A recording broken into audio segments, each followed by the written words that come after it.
Alright then. Luon.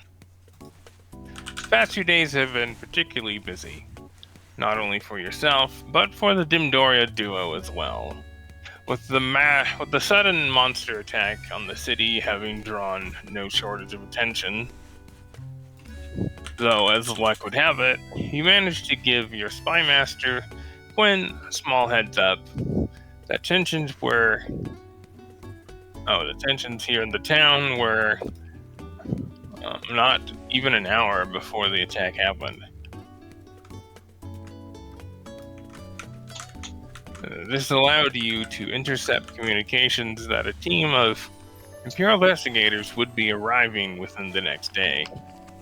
It was unlike the Empire to act so promptly to a very localized event. Though, with the Red Dragon fearing that this was merely a distraction from the war with Kibohana, they decided upon swiftly conducting an investigation before taking any further action.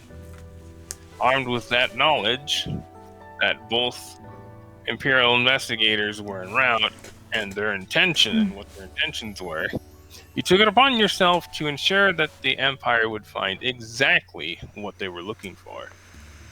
So, by enlisting the help of the Dimdoria agents, Olivine and Catherine, the three of you proceeded to forge documents, fabricate evidence, as well as convince some credible individuals to give false testimonies. Totally not corrupt. Overall, the picture painted for the Imperial investigators to find was so damning and convincing that they concluded their investigation a few days early, as they were satisfied with their findings, causing the Imperial investigators to leave the city with mixed feelings. Because on one hand, they were frustrated that their suspicions were absolutely right. This incident was just a distraction to pull some of the Empire's focus away from Kibohana. Meanwhile, on the other hand, they were relieved that they had decided to investigate the matter so promptly so that they could just write it off for what it really was, just a distraction, as they found evidence of other impending distractions within South GCZ as well. Of course, nothing... forgive me. Yeah, totally not tampering with every single piece of evidence to make it perfect.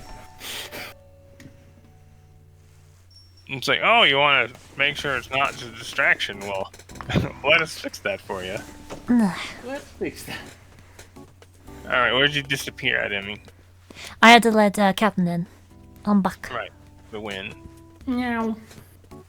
Like 40 seconds ago, maybe? What was the last thing you remember me saying? You were talking about how the Luon forged documents and testimonies, so it made it sound super convincing. Alright.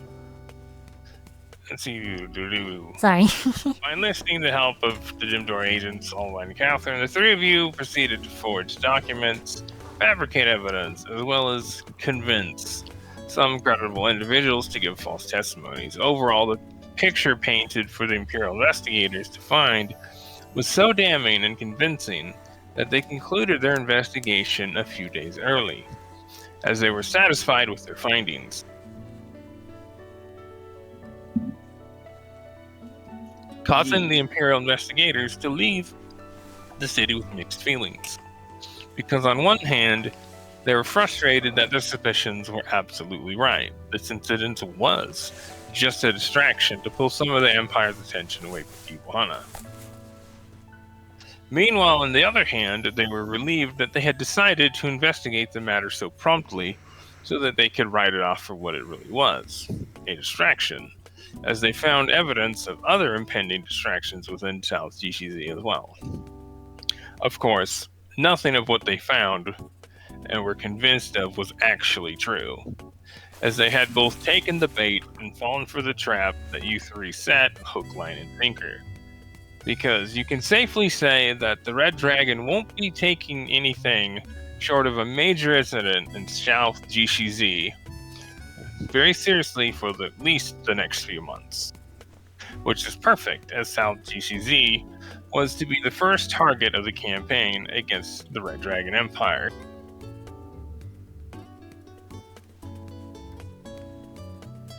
So this.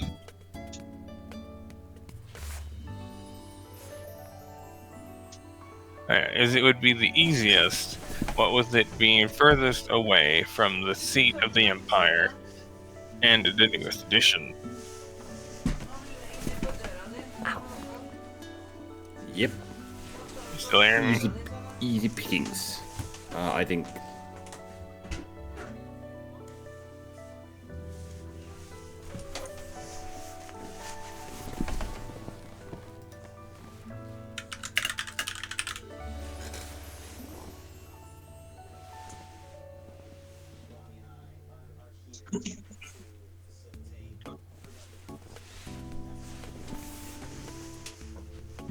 You hear me? I'm guessing had to do something. I'm assuming I had to do something with cat.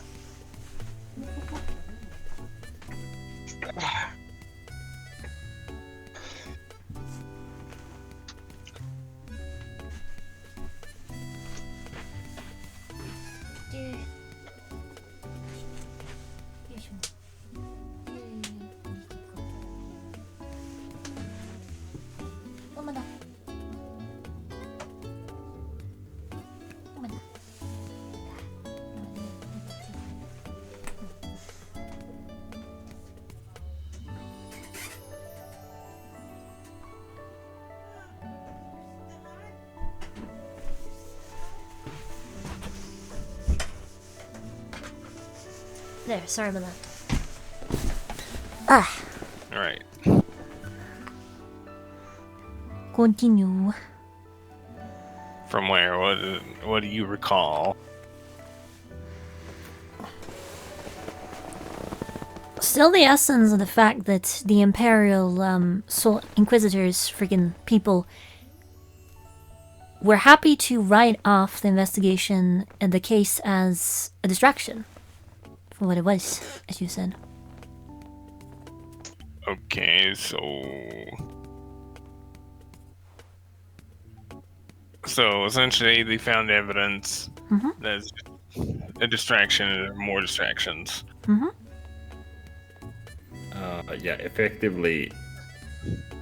Well, I'm from- just from trying to find where. where my cursor is.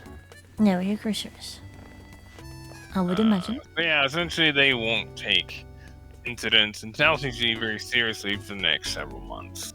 Which was perfect, as South UGZ was to be the first target of the campaign against Red Dragon Empire, as it would be the easiest, what with it being the furthest from the seat of the Empire and the newest edition. Though, with the crisis now averted, you came to the realization that due to how busy you had been the past 4 days, you hardly spent any time with KONAMI at all. Seeking to begin remedying this, you decided to spend a bit of time with the woman before you were off to an important dinner party with an anonymous noble that had taken notice of your actions against the Red Dragon Empire over the past few days, and as such, wished to meet with you and Julia, as well as Malt as a +1 at the best behest of seemingly another noble that would also be in attendance, who appeared to have taken an interest in the girl, as they put it. Very professional. A Indeed. misconception, no doubt, though Malt decided to humor the dinner invitation nonetheless.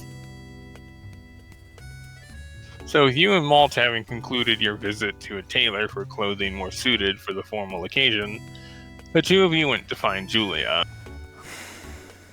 With the two of you realizing receiving no answer to your knock, Malt opted to investigate, entering the room to find not only Julia passed out, but Ruby and KONAMI as well, with evidence of a girls' night scattered about the room that appeared to have gone on well into the morning, given that it was now evening and the trio had yet to awake.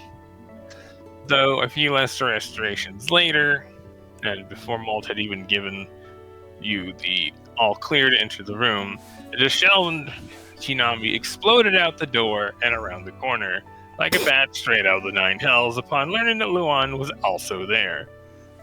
As the woman, having just woken up from a night of drinking's appearance, was anything but presentable by a noble woman's standards. She just like wakes up like, bleh. It's like, hello, I am walking bomb. After informing Julia of the dinner invitation, you set out to track down Chinami. Though not before Ruby pulled you aside to discuss some concerns she had about the other two women from the night before.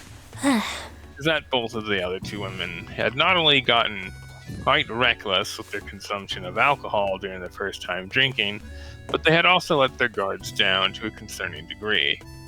So that aside, Ruby informed you that both Julia and Chinami had a great time last night. So, with the redhead requesting that you speak with Chinami, you left to do exactly that. Meanwhile, Ruby did the same, albeit to go speak with Julia. So, reaching Chinami's room, you go to knock on the door. But Chinami's flustered escape earlier immediately comes to mind, and curiosity gets the better of you. So instead, you lean a bit closer to the door, and you hear what sounds like cheerful humming. In fact, you can almost picture her sitting on her bed with her eyes closed, just swaying side to side with the tune. Let's see here. Bloop. Blub.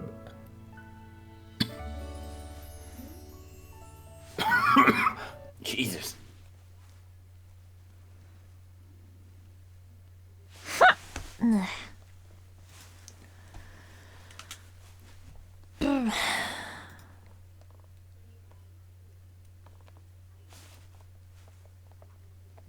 Alright, you can do that part 5, then I'll just grab these. Yeah. Let's see. He then knocks twice on the door. Chinami, it's Luon. Mind if I come in?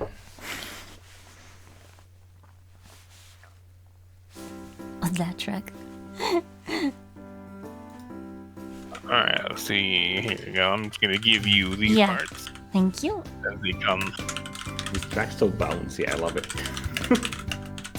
Yep, as this is established stuff, so no ad-libs.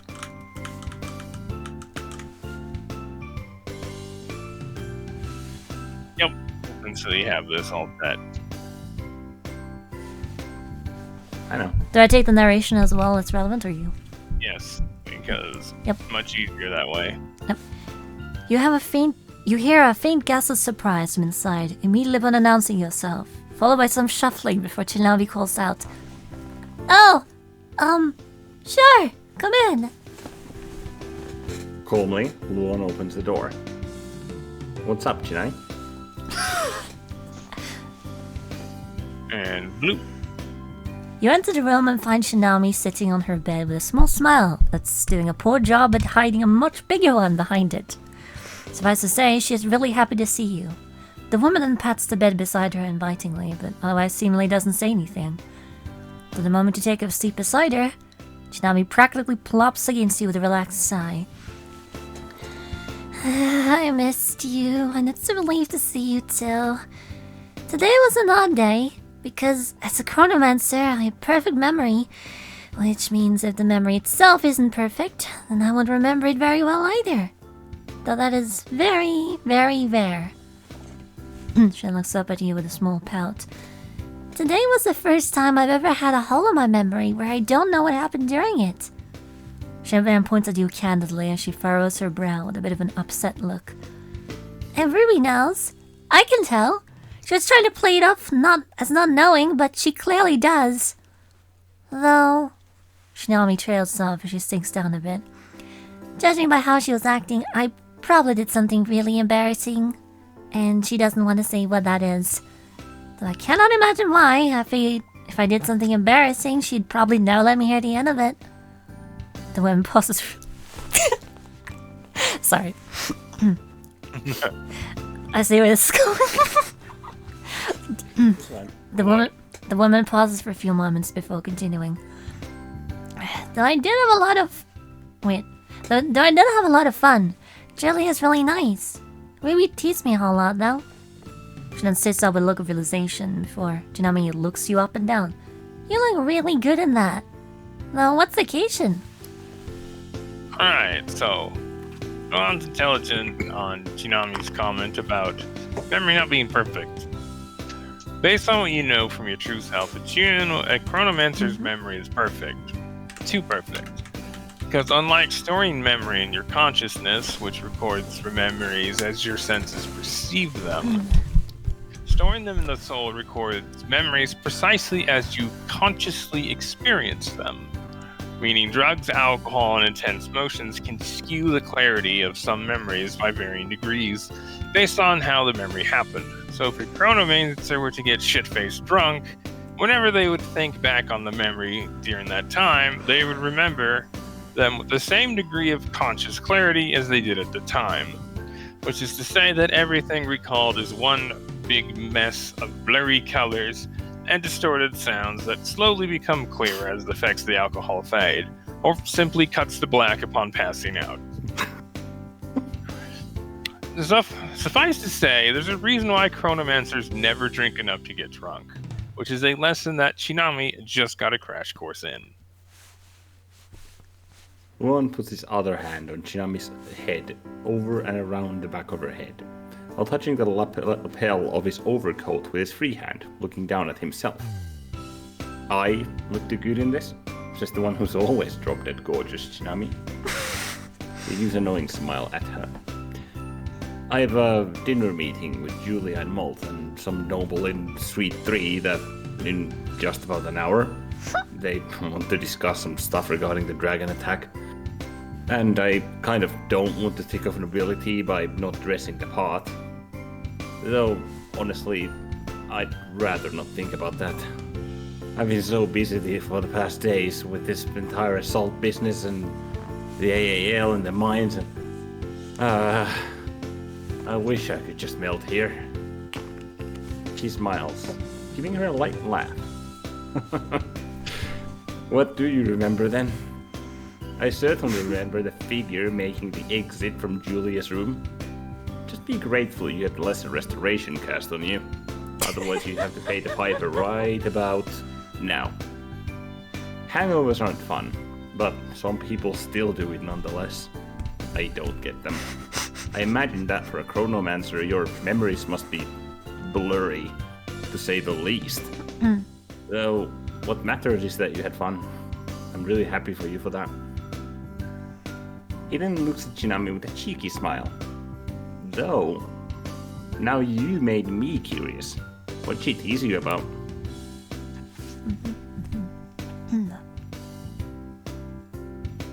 I say, and... bloop. Shinami nuzzles into you a bit with a content smile, though blushes a bit at your compliment.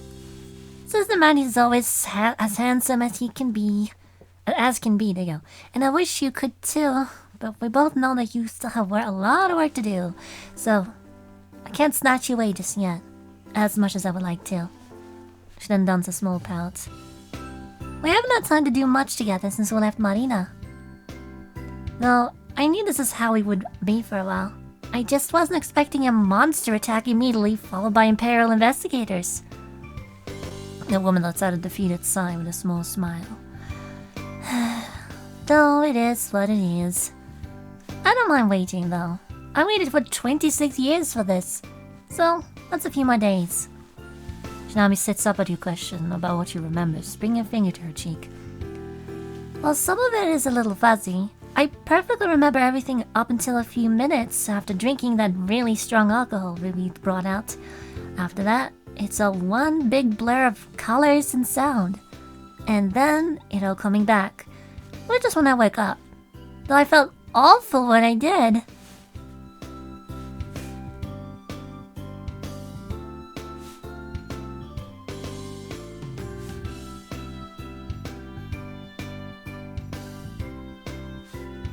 We've lost an enemy. I'm here. Or did you hear me? No. You you said woke up though. I felt awful when I did. Yeah, I did, and that's all there is. That's all there is to the what you sent me. I sent you more of that. Alright, well, here we go. Yeah. Bloop. She makes an exaggerated retch before tittering. Ah! Though, thankfully, Julia saved me from that pretty quick. She gets a bit of a pouty look at you asking about Ruby. She teased me about being such a lightweight. Well, excuse me, Miss Human Lady. We elves aren't exactly known for our resilience to alcohol, you know? That, and she teased me about how much I talked about you. I didn't think that I did until looking back, which I actually kinda did without even realizing it. Shinami practically pops off up in annoyance before flailing her arms as she continues. Then she commented about how she was surprised that my breasts were actually smaller than hers. Well, excuse me, Miss Human Lady. We elves aren't exactly known for chest sizes either, you know? And I was super hot. I was practically dying with how hot I was. Thankfully, Julia set a precedent for losing our clothes. I mean, we're all women anyway. She paused for a moment before staring off into nowhere. This might sound a little weird, but I actually kind of liked that. It felt oddly liberating in a way, not to mention relaxing. That, and Ruby actually stopped teasing me after that. Shami gets a smug look as she wraps her arms around your arm and pulls herself close to you. She probably knew that she couldn't compete with my figure. Take that, human wench! Score 1 for the elves!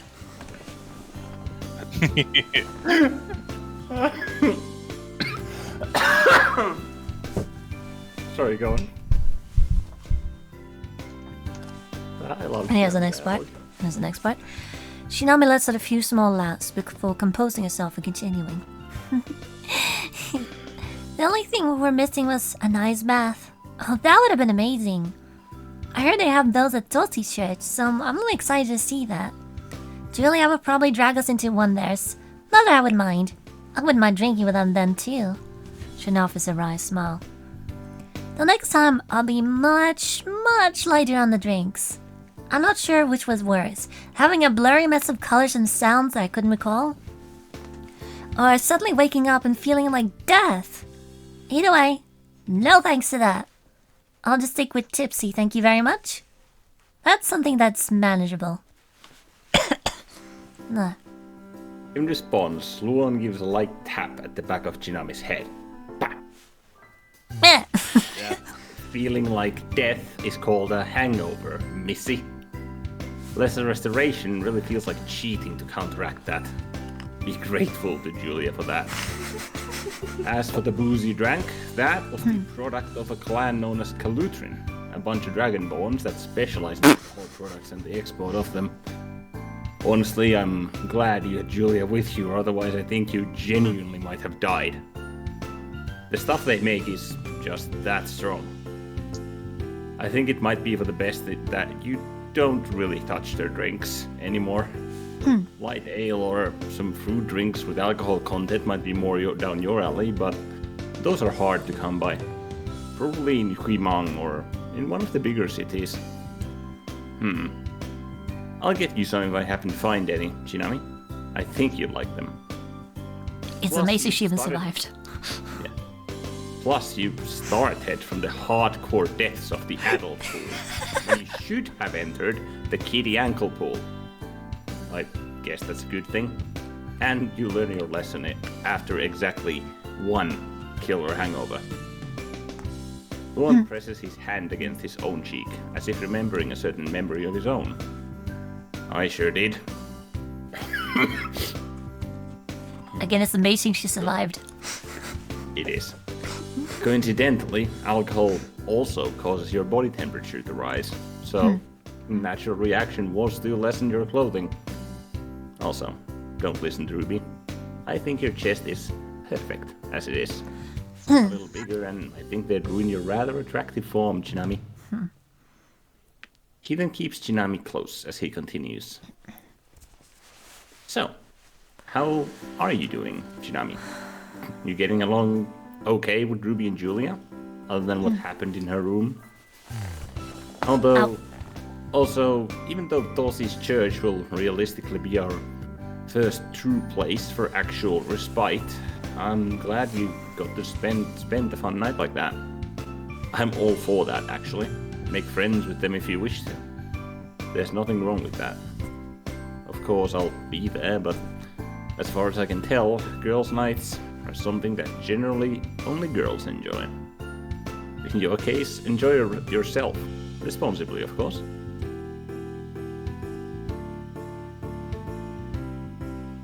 Bloop. Alrighty. Xiaomi Officer Vi smiled at your mention of hangovers. Yeah, duly noted. I'd like to avoid that happening again. Horizon widened at your mention of the Kalutran clan. She fed us that? I'm surprised I didn't die. That's my words exactly, Tsunami. Okay, so maybe that's a little hyperbolic, but wow. That sure explains a lot. Everybody actually drinks that stuff all the time? That woman is crazy. She paused for a moment before she averts her gaze. Though I did like some of the other stuff she had, I never drank much before because I didn't care much for wine or sake. Though I think I can see why dwarves like ale and mead so much. Ale is surprisingly fruity, yet tart at the same time. Meanwhile, mead is sweeter than I thought it would be. I can say that I honestly wasn't expecting something like that from alcohol. I'd love to try some more of those. Granted, not dwarven ale and mead, but I think I'll take you up on that offer for something from somewhere else. Shinami then looks up to you with a soft smile. The next time we get a break, I'd like to go to a tavern with you. She grins before raising a finger and poking your cheek. Preferably one that doesn't have psionic dragons bursting through the floor.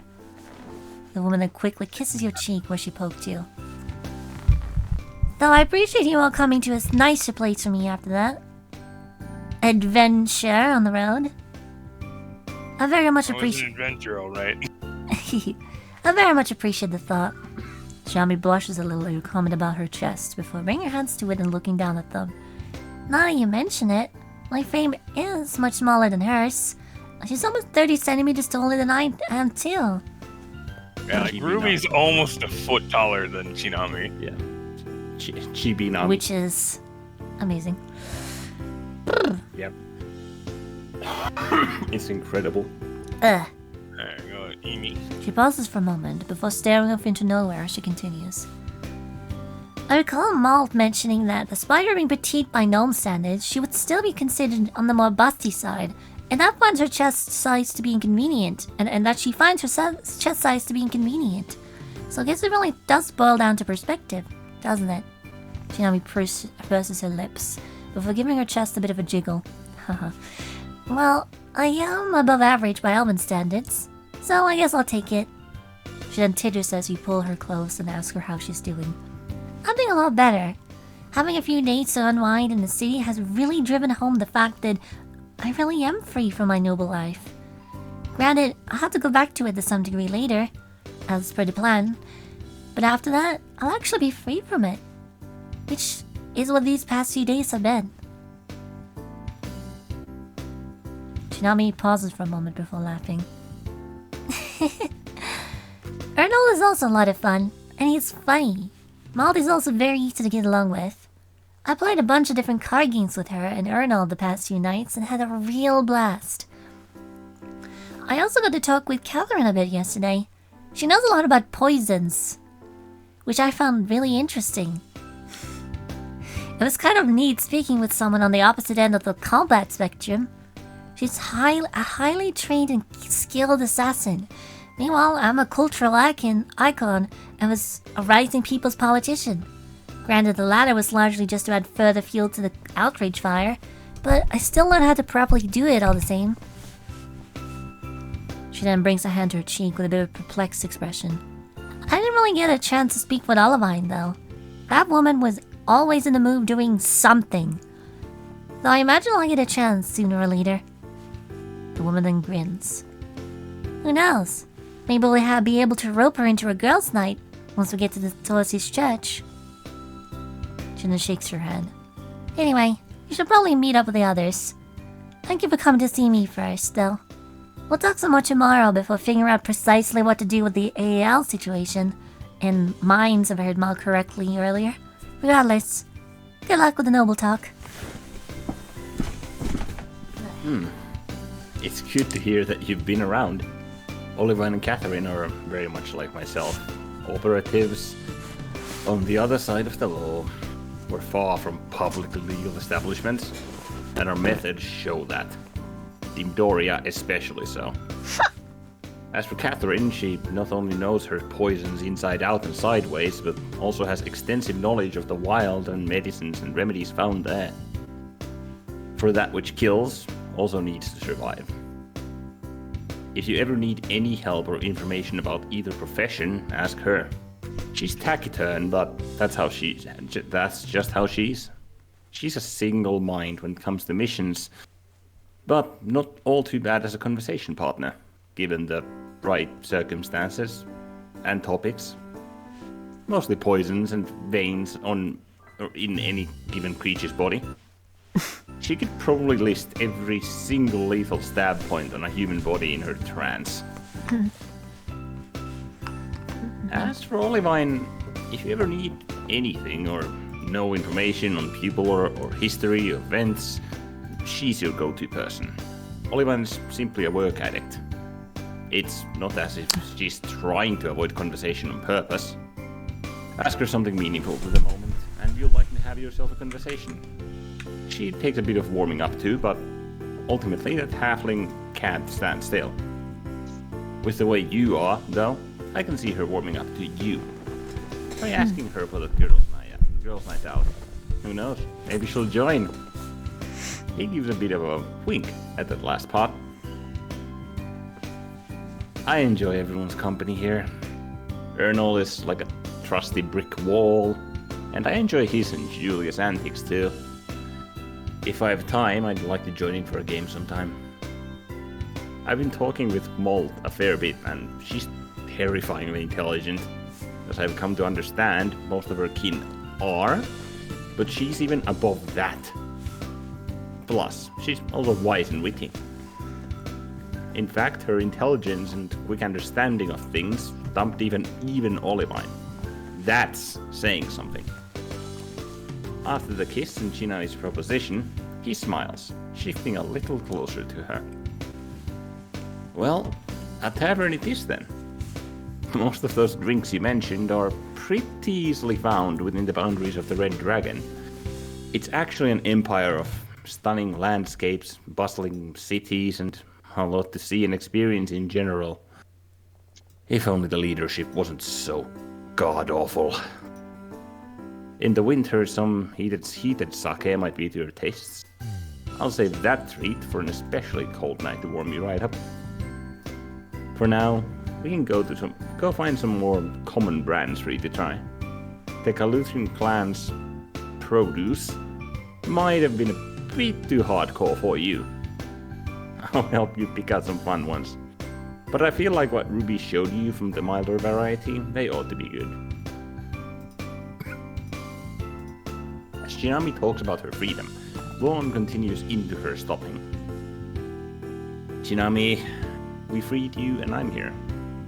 Anything you might need to do as a noble, or in the status of one, is only a fraction of the fun and enjoyment you'll get from me and this group. If things ever do get rough, don't be afraid to ask for help.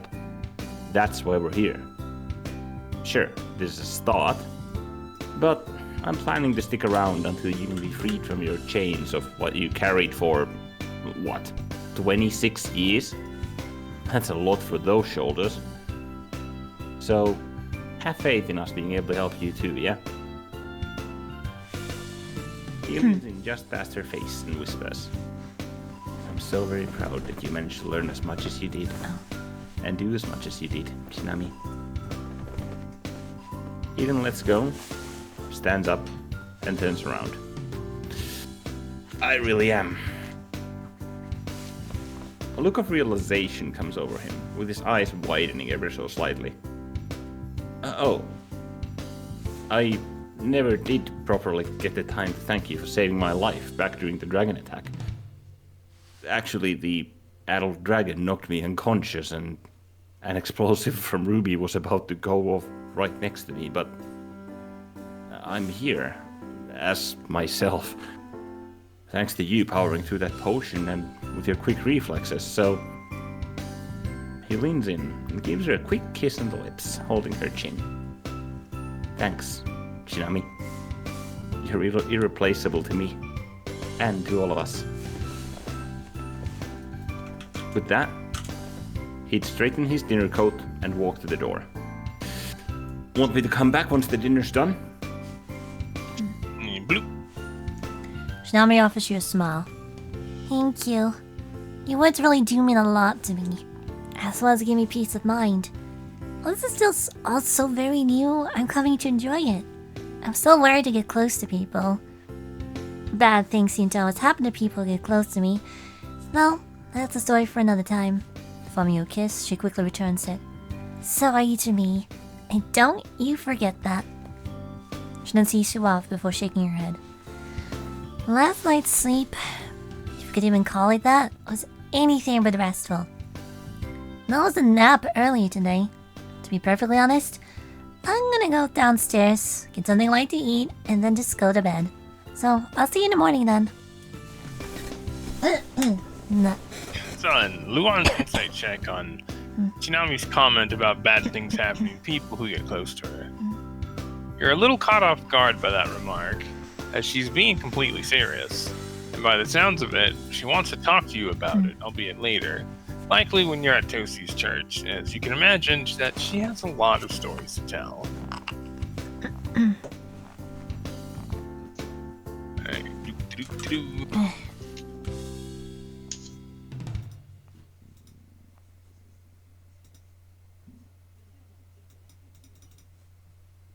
I need to move some stuff.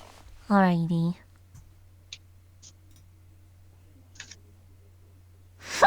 Duh.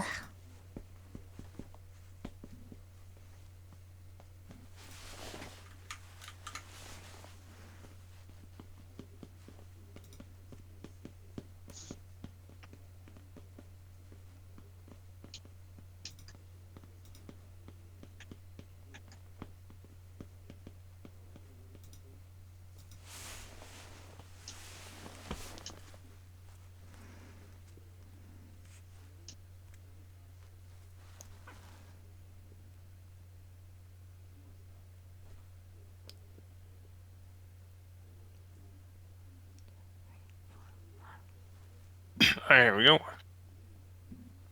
With that thought in mind, you wish the woman a good night and take your leave before making your way towards the third floor stairs, where you find both women to be with you, waiting near the hallway to Julia's room, who both address you with polite curtsies before Julia speaks up.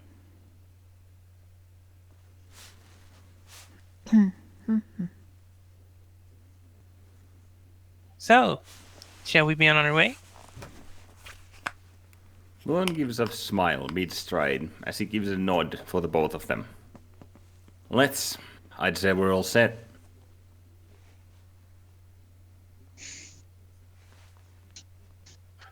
Boop-a-doop-a-doop.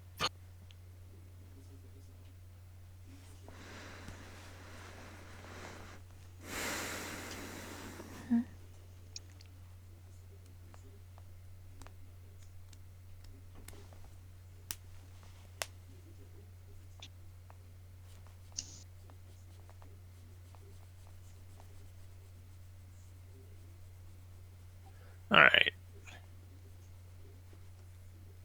Now the third floor. And I forgot to mark where this part goes, but I'll figure that out in a minute.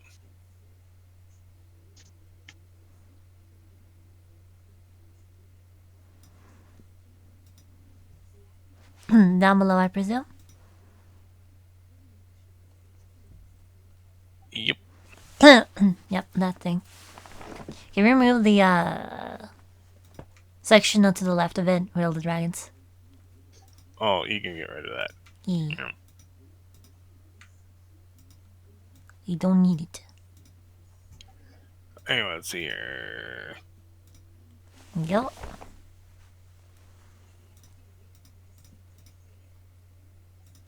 See, the three of you make your way up the stairs to the third floor, and then down the hallway to suite number 3.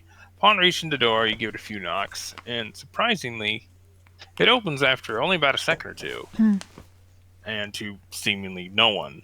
That is, until you look down. It's like door opens, no one's there. Huh? Looks down. He's short. Oh. And face these.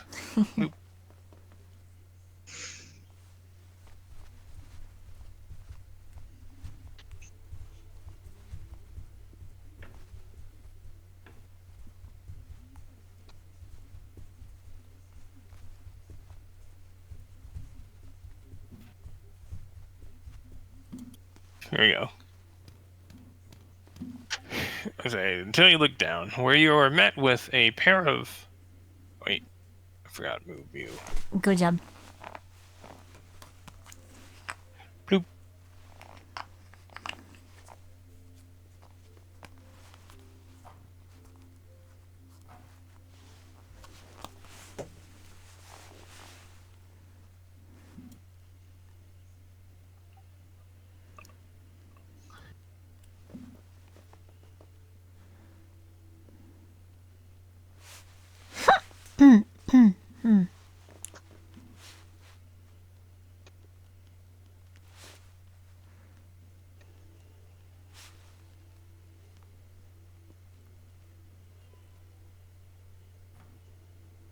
Okay, there. Now I have it. Hey. Alright, so you can look down where you're met with a pair of large sapphire blue eyes of what at a glance looks to be a 5 or 6-year-old human girl staring back up at you with a particularly neutral, if not stoic, expression. The attire she wears is surprisingly simple, albeit quite beautiful at the same time, consisting of a small white shawl over sapphire blue eyes, or sapphire blue dress.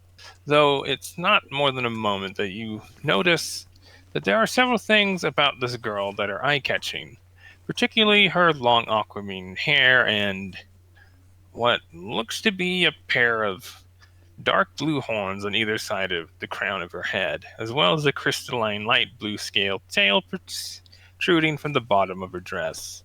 On second thought, you don't think this little girl's human at all.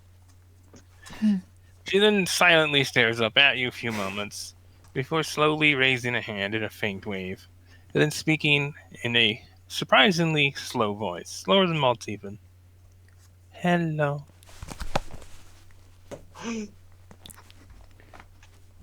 Yes. And bloop. Of course, a bit this one. Yep, it's this one.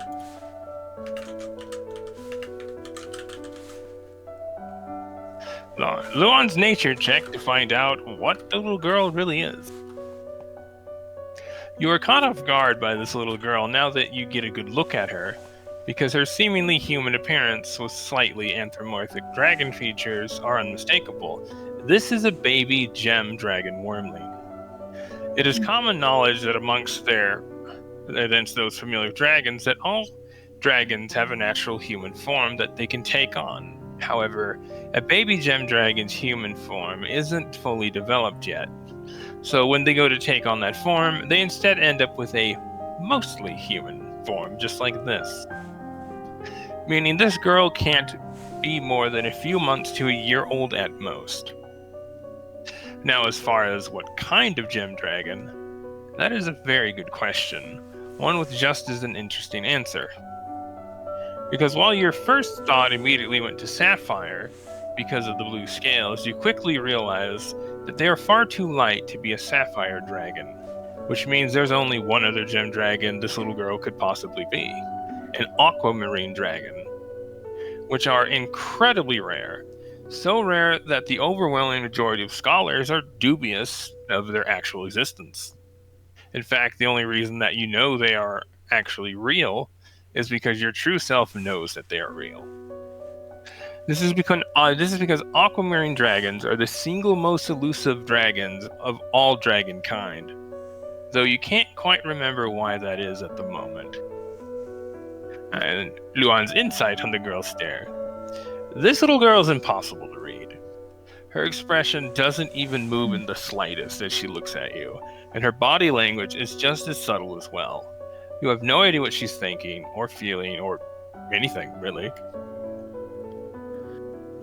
Luon blinks a couple times and squats down in front of the aquamarine dragon to meet her on eye level.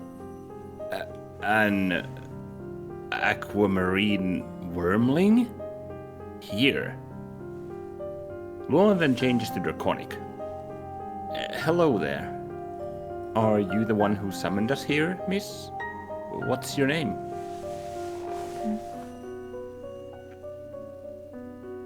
As you say this, you take note that Julia's fighting every fiber of her being not to run up and hug this girl. Though Malt, on the other hand, brings a hand to her cheek, tilting her head a bit with a puzzled look. What is a what is a sea dragon doing here? At Malt's mention, you recall that is what aquamarine dragons are more commonly known as, which is why they are so incredibly rare in any world. So when you consider just how much ocean there is in your world, and how dangerous it is to traverse, it is of little wonder that almost no one believes they exist, as there simply wouldn't be many opportunities to ever encounter one, as they rarely come to shallow waters, and almost never travel inland. And if they do, it is exclusively in the human form. Though, from what your true self says, despite their elusiveness, they're supposedly quite friendly and playful, as far as most dragons go. You then ask your question, which has the girl's eye was widening slightly, almost as if surprised, before a small smile greases her features, and she responds back slowly and draconic. No, I just heard that we would be having guests soon, so I was curious who they would be. She then points a finger to herself as she continues. I am Anne. Before she can finish, the voice of another girl calls out to her in Draconic. Before she can say it, Ambrosia, what are you doing? You know you aren't supposed to be answering the door. What if it's like some siren other than Vathos and Margarita? They totally skewer you like a kebab. And... because that's likely to find here. Yeah, this close to Tosi's church, there really are sirens around here. Good to know. And only the freshwater goddess. Yeah, it's only their number 2 god. You have no idea how happy those 2 syllables makes me. What's that? Hello. Hello. Hello. I like how that's become the fucking meme ever since we first introduced. Yep. As most things in our table is. I was like, I can't wait for every Nami to see this. I heard Jess gasp. Yeah, same. I heard like a faint gasp from Jess's mic. Alright, let's see here. A short half-elf girl in a cute bluish-white sleeveless dress with a yellow shawl who looks to be in her mid-teens quickly runs up from out of sight of the room to the west.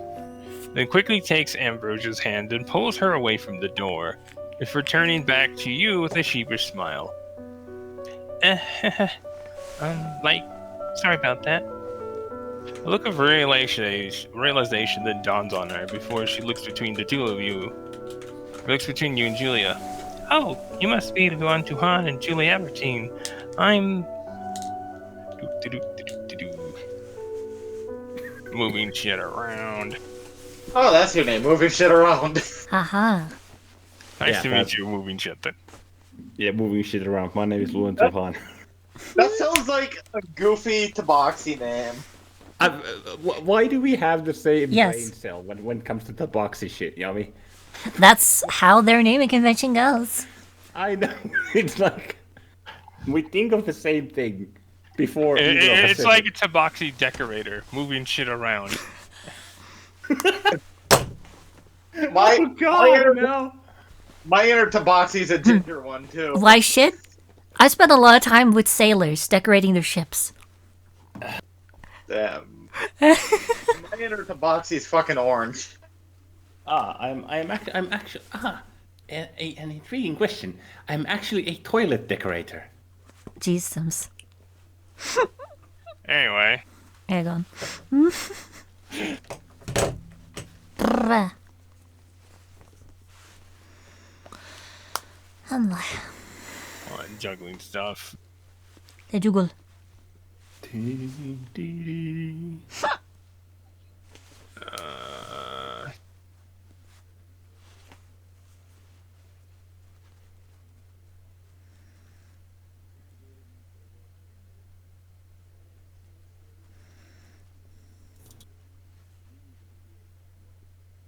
Doop doop. All right.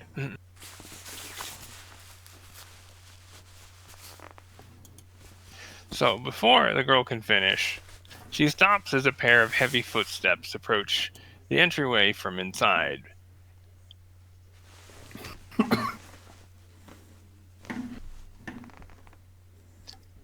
Bloop. Hey. Before a towering and burly, blood-red-haired orc, or half-orc man with a strong bias towards human features, moves to stand right behind the girl. She then slowly turns to face the man in red armor with a sheepish smile, to which he stares down at her with a stoic gaze that carries a hint of disapproval. He then addresses her with a surprisingly soft voice for such a large man. Lady Bella, you're not supposed to be answering the door either. He then takes a moment to look between the three of you, looking you over, seemingly as if confirming your identities. Once satisfied, he then offers a smile with a nod before walking out of view to the west, briefly. After which, Bella claps her hands together before taking a few steps back. Anyway, so that was Akenra. He's not much one for words, but he's like super nice and totally dependable and stuff. So, come on in. I'll go get Adelheid. See, do.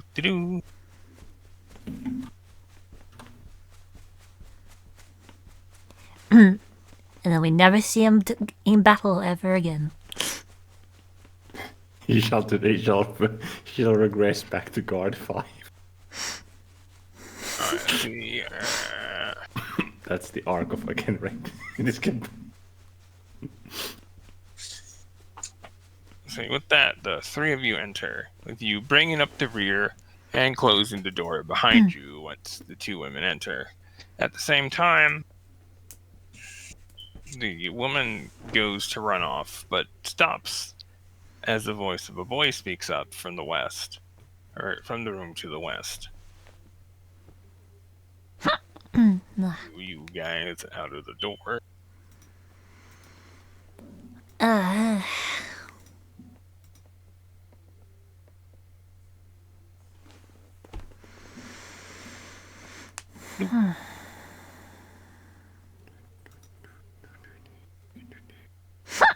Excuse me.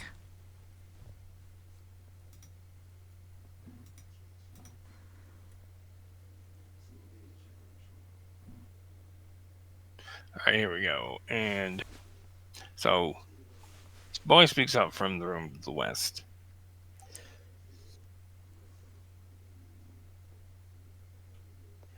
There's no need, Bella.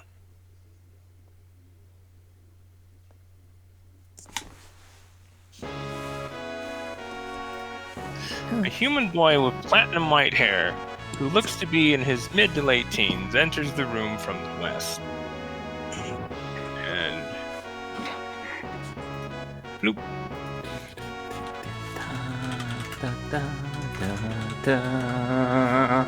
Sorry. He wears an open blue overcoat atop a well-tailored white silk vest with white linen pants, all of which are of considerable quality, and distinctly mark him with the air of a noble. He then approaches you before offering a genuine smile and extending a hand for a polite yet formal handshake to you and Julia. Unlike the Bella girl, who is clearly a noble by attire, this young man's etiquette is up to snuff. Nathan speaks. Adelheid Silverleaf, it's a pleasure to meet you, Leon Duhan. History checks on totally not a Kenra, Bella and Adelheid. Yeah. You are completely taken aback as you look over the half-orc man, as this is Kenra Validus. I can't believe you fucking got the DCs for these two. It was DC 30, he got it twice. Yeah, I got both of them with stupid high rolls. Yeah. Like, you couldn't have gotten this without the prop die. No, not that yet. Like, I don't think my mod is high. My mod is high, but not that high. Yeah, not 30 high. Amazing. So, this is a Kenra Validus, a man who is supposedly confirmed to be dead, and is the son of the late Kenra Validus, King of Tenaria, or at least that is what the name of the land was before the coup d'etat and subsequent reformation a little over a decade ago. You have more questions for this man than you can even begin to think of off the top of your head, though those can wait for now. As for the Bella girl, something about her seems familiar, but you can't quite place it. You'd need a family name to really pinpoint just who she is. And lastly, another person who's supposedly to be dead. Adelheid Silverleaf. His family were all killed when their castle was sacked by soldiers of the Empire a few months ago, before the castle and surrounding land was later seized from the family's retainers not more than 2 weeks ago, if you recall correctly. On the record, the Silverleafs were accused of conspiring against the Empire, though in reality, the Empire just wanted their castle and surrounding land due to its strategic value as a fortress near the northern end of the crossing. Frankly, the fact that he's even still alive is quite surprising, as the Empire is well known for their being very thorough when eliminating problematic bloodlines. What is even more surprising is that he has actually reached out to you and speak to him, as he is taking a considerable risk meeting you like this, as is a Kenra. Suffice to say, this is going to be a very interesting conversation over dinner. Luon walks up upon seeing Adelheid and offers a brisk and firm handshake in response to his invitation, along with an affirming nod. A pleasure, Luon Tuhan of the Blades of Fimang, as you are already well aware. These here are Julia Avertine, a cleric of Thosis, and Miss Malt, an anything Magitech related master, and a brilliant scientific mind. Quite the ensemble you have here, based on the reference of Lady Bella. Is that half-orc your bodyguard on your travels? He steps back, looking at both Akenra and Adelheid with surprise in his eyes. But that surprise is being suppressed by focus and intrigue. My apologies, Mr. Adelheid and Akenra, correct? What might two persons such as you travel along with a dignified noblesse such as Miss Bella? Forgive my ignorance, but might you be of which noble family? Your attire certainly would allude towards such a conclusion, yet I do not quite recognize you. He then turns to Adelheid, giving him and Akenra a cheeky wink as to guide them along until they can make it a bit further into the suite. But still, to be invited to eat at such a fine establishment, it is certainly a fine break from all the terrors that have happened recently. Might you have heard of one of the Empire's latest conquests, a place in Scotland's forest belonging to a certain Silverleaf. Apparently, the castle was raided and seized from the castle lord quite recently, and from what I've heard of rumors on the road, for no justifiable reason. Of course, we cannot know for certain. Luon coughs, pacing his sentences very carefully, with an almost jovial undertone to them. It's like talking to anyone on the street, just in a formal setting.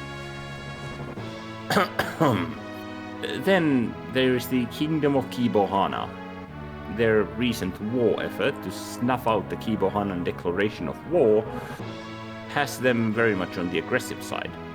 I'll certainly be looking forward to hearing your opinions on such recent news, good sirs.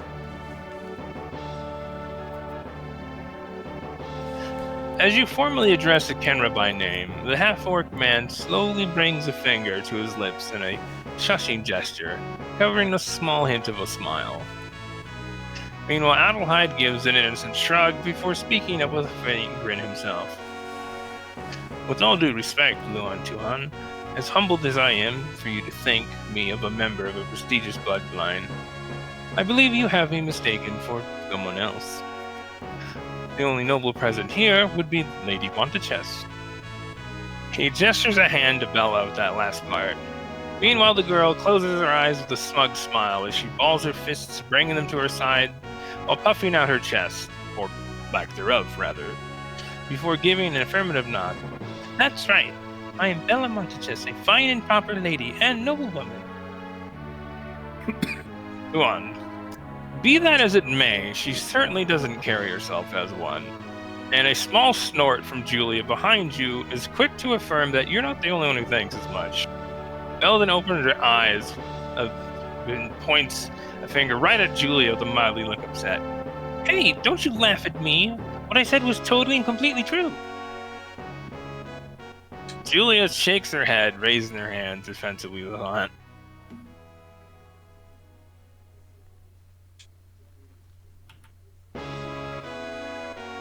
Oh, don't get me wrong. I don't doubt you, Lady Bella. I just found the way that you delivered that to be funny.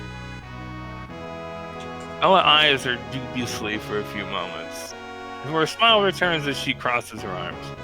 Well, just as long as you know that it's true. At your mention of the Silver Lead incident, you notice Kenra, or Adelheid, visibly tense for a moment, tightening and balling his fists, as a small scowl fawns on his face, though a hand falling on his shoulder from Kenra seems to snap him back to reality, before the boy then covers a cough with a fist as he composes himself. Before Kenra then steps ahead of the two of you to open the door to the west, before disappearing into the room, along with Ambrosia and Bella quickly following behind him. The latter of the two also dragging away Malkuth. The gnome has been kidnapped. Yep. Bella now has a what is it? A gnome add-on attachment.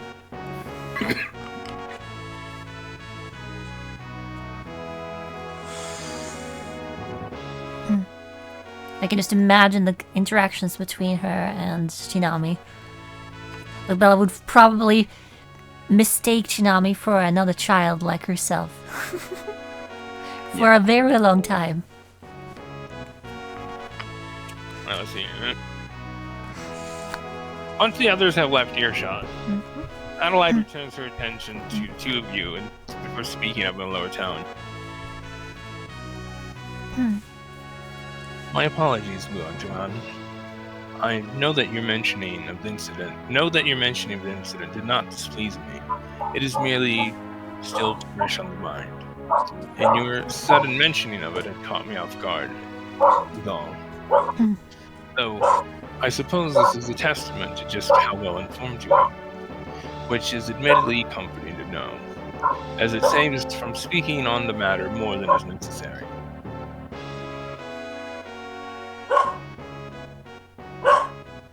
As Bella that goes in the distance, shut up, dog! Yeah, Bella's like, or not Bella, but Dublin's like, what? Roll for initiative. Nah.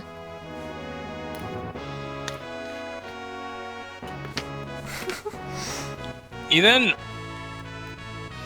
turns and begins to move towards the room to the west as he continues. I already love Adelheid, like... Such a crisp young man. Yeah. So let us take this conversation to the dining room, as dinner is soon to be delivered and the others are waiting. You and Julia then follow the young man, passing through the rather luxurious living space that doubles as a lobby of sorts. Alright, now move more stuff around.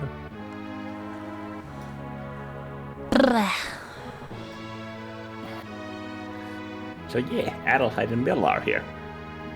And a Kenra.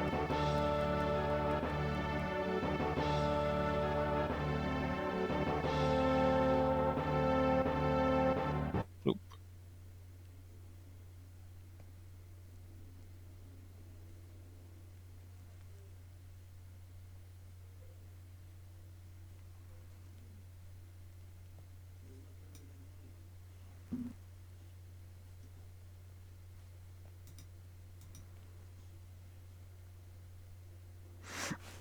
Nah.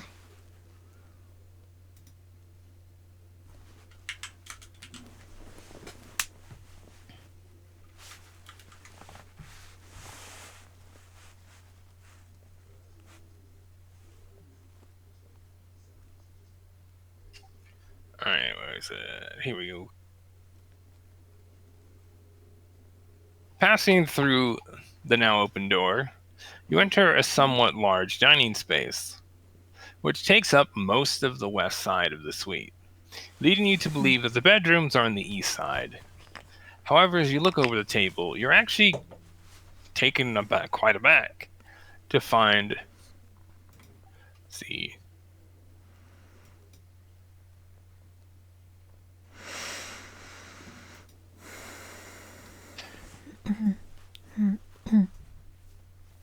to find well over a dozen people already seated, which you recognize a few faces, but most you do not.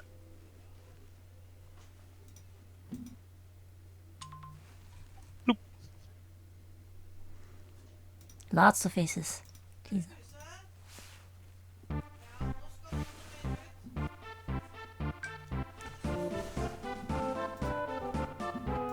Starting at the far end.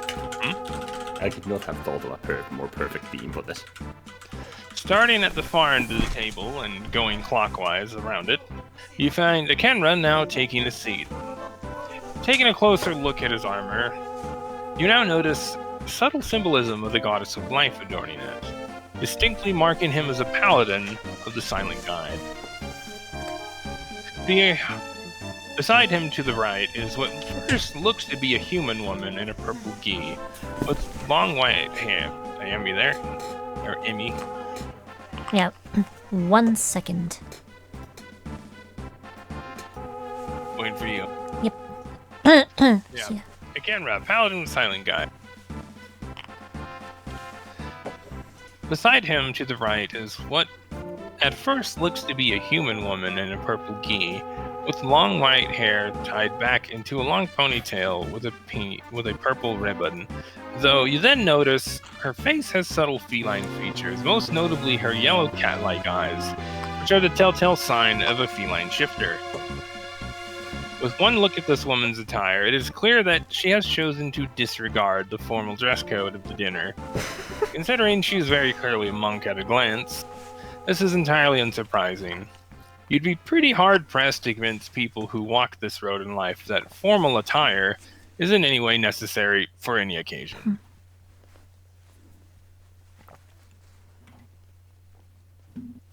Was that Harmonia? Yeah, that was Harmonia that died. No, he's back.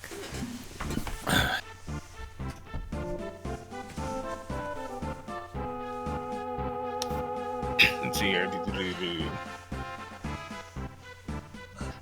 Right of her is a particularly odd trio of women, as their attire speaks volume of where they are from. which is the desert to the southeast of here that was once known as Canaria. The woman to the shifter's immediate left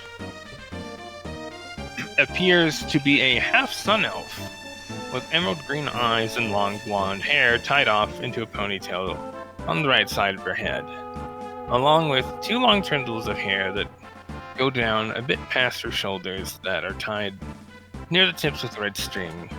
Her sleeveless white gi with golden embroidery of religious symbolism is unmistakable, and leaves no room for doubt of just what she is, which is a monk of the Temple of Life. Next to the left of her, or the woman to the left, is enshrouded in a long white veil, so it is difficult to discern any details about her other than she appears to be a woman with very long blonde hair.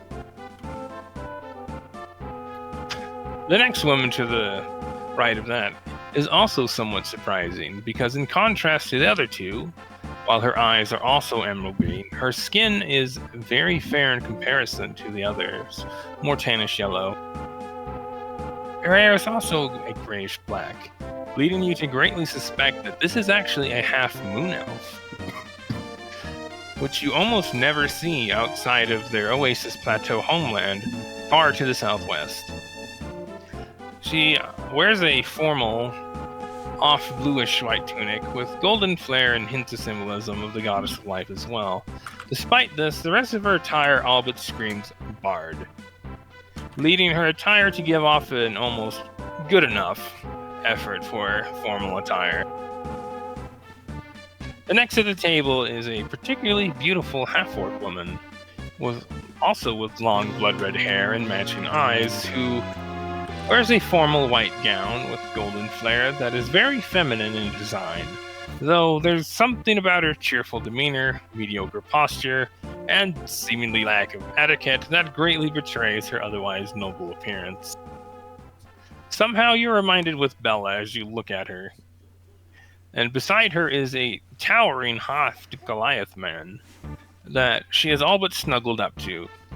Unlike Arnold, who has a heavy lean towards more Goliath features, this man has a heavy lean towards more human features, with his tan skin going a long way to further disguise his Goliath heritage. He wears a formal overcoat that is very similar in design to your own in make and design, albeit dark red and brown in colors. To the right of him is, to your surprise, Margarita, who wears a white and pink dress that is clearly of siren make, which, if you recall correctly, pink to siren culture is what purple is to land-dwelling races, a sign of nobility, as pink dye is both difficult and pricey to obtain for sea dwellers, due to the fact any material dyed with it must also be specially treated as to properly maintain the vibrant color. So while most people on land wouldn't think anything of it out of the ordinary with Margarita's dress, however, it marks as a siren status symbol is not lost on you. Just as you begin to wonder if her husband's slip of the tongue the other day might just have held some degree of truth to it, one look at Vothus himself removes all doubt. Because the Siren Man wears plate armor that isn't made from any sort of metal, but rather of several exceptionally large white seashells of varying shapes that have been magically molded into a suit of armor, one that holds a sleek rainbow-like sheen on its surface. I love that like imagery. One would find, yeah. Let's see, on its surface, one would find on the inside of more prized seashells. Visually speaking, the armor is quite a work of art, though you know it to be every bit as effective as it is beautiful, because this is unmistakably the battle regalia of an elite Siren Royal Guard, leaving little to the imagination as to who Margarita really is. Just some peasant, probably. Oh, you're just some peasant with a fucking elite Royal Guard. Yeah. I'm a very special girl. Yeah, the fucking the mental image of just Vathos being in this fucking pompous seashell pile of seashells. Pile of fancy seashells, battle regalia. Yeah, and Margarita in her pink fucking dress. That is great. And is enchanted to use the gust counter just so that his long locks can blow in non-existent wind. Yeah. He is the permanent badass aura. Oh god. To the right of Vathos is another towering figure, a burly, elderly, orcish man with dark gray hair who looks to be in his twilight years, though judging by his heavy plate armor, attire, and stoic demeanor, it greatly betrays his age, as he has old man strength written all over him. You immediately recognize, at a glance, the subtle religious symbolism of the seamstress adorning his armor, making the orcish man to be a paladin of Sai. You can only imagine... there? Yep. Alright. You can only imagine that this individual in particular must have quite the story, as orc paladins in general are a rarity. To the right of him, you find the half-orcish woman from the other day, Justice, though now garbed in a formal red gown, wearing a very defeated look on her face. Based on her behavior and demeanor earlier, it's not a difficult guess that she isn't one to normally wear formal attire. Meanwhile, the look on her face only further cements this fact, as it is quite clear she isn't wearing what she is because she wants to. She's just like dressed up, feminine Justice, and she's just like, Like, why do I have to wear this? I hate this, but I have to. Otherwise I get my ass beat. Beside her is a halfling woman with emerald green eyes and long sandy orange hair, sporting parted bangs that taper off into very long tendrils, framing either side of her face. She wears a formal yet modest green and brown dress with a very earthy feel to it, where you will also immediately spot religious symbolism of the goddess of soil that appear to have been embroidered into it, and judging by the prominence that it appears on her dress, greatly suggests the woman to be a particularly pious individual. The clear lack of armor leads you to greatly suspect that she is either a priestess or a druid, who also appears to be looking at you rather intently. Next is, to your surprise again, Olivine and Catherine, because both look to be wearing ornately patterned black and red dresses, though their attire is very deceiving, to say the least. Because while the overwhelming majority of people here would think nothing of it, you can tell that their dresses have been heavily modified from the original designs. There are several folds, seams, and subtle frills that, at a glance, look to be part of the dress's elaborate pattern design. Though you know better, as behind those seemingly stylish flares are several very functional pockets and compartments, all of which are no doubt loaded with who knows what kinds of weapons, poisons, and other equipment. Catherine's dress in particular is very beautiful in the sense that it is very intricate, which is all a ruse to hide just what's actually inside of it. You are fairly certain that you're the only person here who is aware of just how armed these two seemingly unarmed women are. All in all, this is a rather sobering reminder that House Pandora agents are not to be taken lightly in any social setting. In what the fuck's that, like, world's deadliest spider with like venom? Well, it's the daddy long legs, but after that is the Black Widow. Yeah, I like to imagine it's a Black Widow spider in a cute pink dress. That's what these two are.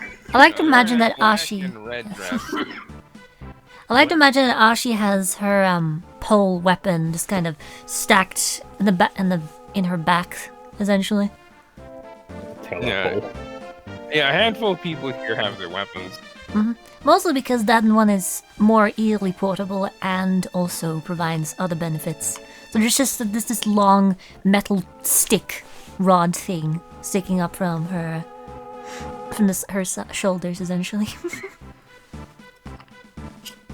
Yeah, but yeah, the dresses they're wearing is mostly black and some red. It's like, yeah, black widow spiders just, chilling at the edge of the table. See, after Catherine, there are a few empty seats that appear to be free before you find what looks to be a young copper kobold man. He sports a rather nice hat. It reminds you of Ruby's in the sense that it is very clearly a pirate's hat. Though unlike hers, which is very stereotypical, this kobold hat feels somehow authentic in comparison. Likely due to the brown formal overcoat that he also wears that feels rugged, yet fashionable at the same time. Suffice to say, this kobold is most certainly a seasoned sailor. And his attire clearly reflects that. So, it's about as formal as you're going to get out of a seasoned sailor. Lastly, you find Ambrosia, who appears to be looking your way to give you a faint wave as you look at her. Alright, so let me... Adelheid then moves around the table and takes a seat beside Kenra and Bella. I forgot to edit this part.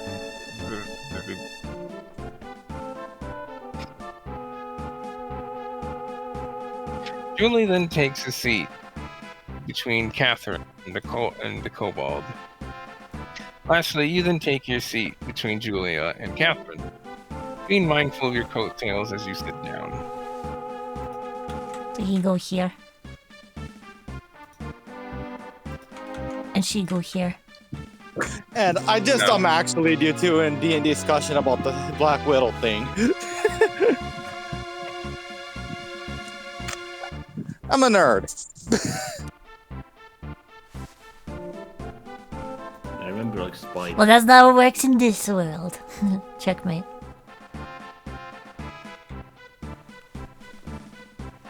So yeah, the entire Keycross crew save a few people.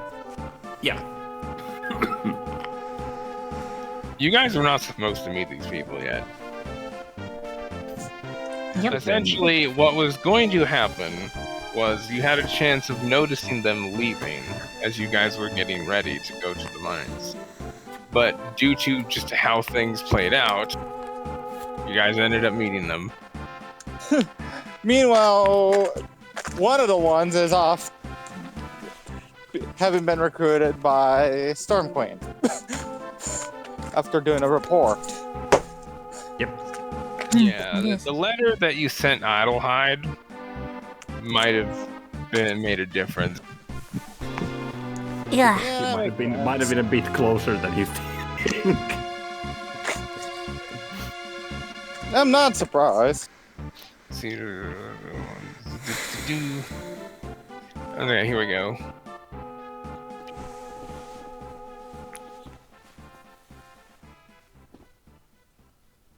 Taking another quick look around those seated at the table, one thing becomes immediately apparent, which is that this is one hell of a motley crew. At a glance, it is plain to see that you have people from all walks of life at this table, which all seem to have been brought together by something. You're fairly sure you know what that something is as well, though best not to be too presumptuous. It is not more than a minute or two that dinner arrives on a fair number of carts and is quickly distributed amongst those in attendance. It becomes almost comically apparent who present is of nobility and who is not, as those of noble heritage begin with a few entrees. Meanwhile, everyone else wastes no time in going straight for the main course, which is a generous cut of succulent ham and a heaped mound of mashed potatoes, both of which look almost as good as they smell. Simply divine. That sounds so fucking good. Yeah, it does. Speaking of which, I put you to Ham you. and mashed potatoes. Speaking of which, look at the chat. I need to also eat before too I would long. rather Yeah, sweet this- potatoes than mashed potatoes with a ham. The sweetness.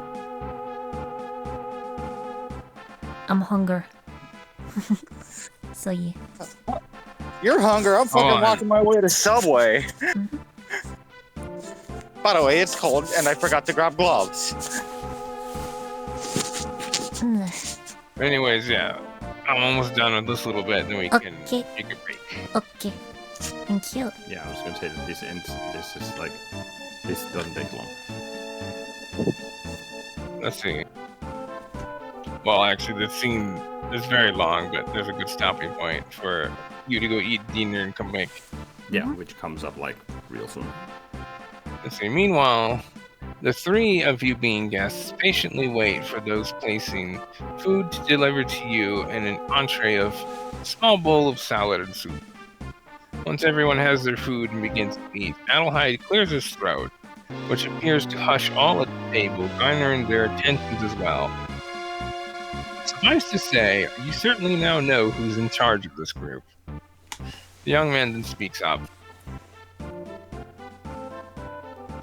Thank you for all managing to come as per my request, especially with some of you having received an invitation last minute. My apologies for that. Though I have two persons of interest I wish to introduce to you all, as per Lady Olivine and Nikifi's suggestion. Because from what the two tell me, it appears that they and their companions' goals very much align with our own. Though I felt that a formal conversation over dinner was in order to best get to know one another. That said, he trails off before gesturing a hand to you. This gentleman's name is Luon Tuhan, and I am told by Lady Olivine that he is of considerable rank in the King's Blades of Humane, though says it is not her place to disclose what that is, though I will leave that matter to disclose at his discretion, though I should perhaps note that he is more known in circles like ours by his moniker, the Vagabond. At the mention of your moniker, you get a few looks of recognition for mostly the older crowd in attendance, though the halfling druid woman in particular has a rather strong reaction, as her eyes immediately widen at this mention. Adelheid then gestures a hand to Julia, and this lady is Julia Aberdeen, a cleric of considerable station in service to the Lady of the Shallows. Though, much like Luon Tuhan, I shall leave that matter to disclose at her discretion. This introduction garners a number of curious looks and no small amount of intrigue from those present, save for the House Pandora agents. Adelheid then looks as if he's about to yield the table to you two, before a look of realization dawns on him and turns his attention to Malt. Oh, I beg your pardon, miss. I believe I might have missed your name earlier, as both Lady Nikifa made no mention of it. So if it would please you, might I ask you your name and a bit about yourself? And we shall take a break. Alrighty. We'll be back. I'd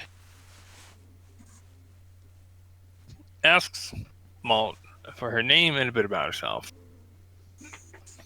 Malt pauses at the question, bringing a finger to her cheek with a bit of a troubled look.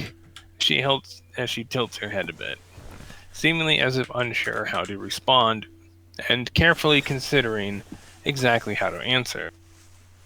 Which, given the degree of her significance in the grand scheme of the future of the world of Diotethys, is not at all surprising. Because despite both yours and Julia's lofty stations, Malt's position and its potential impact in the world at large will continue to be, or is, and will continue to be, greater than the two of you put together threefold, and then some. Which is to say that Malt might be kind of a big deal.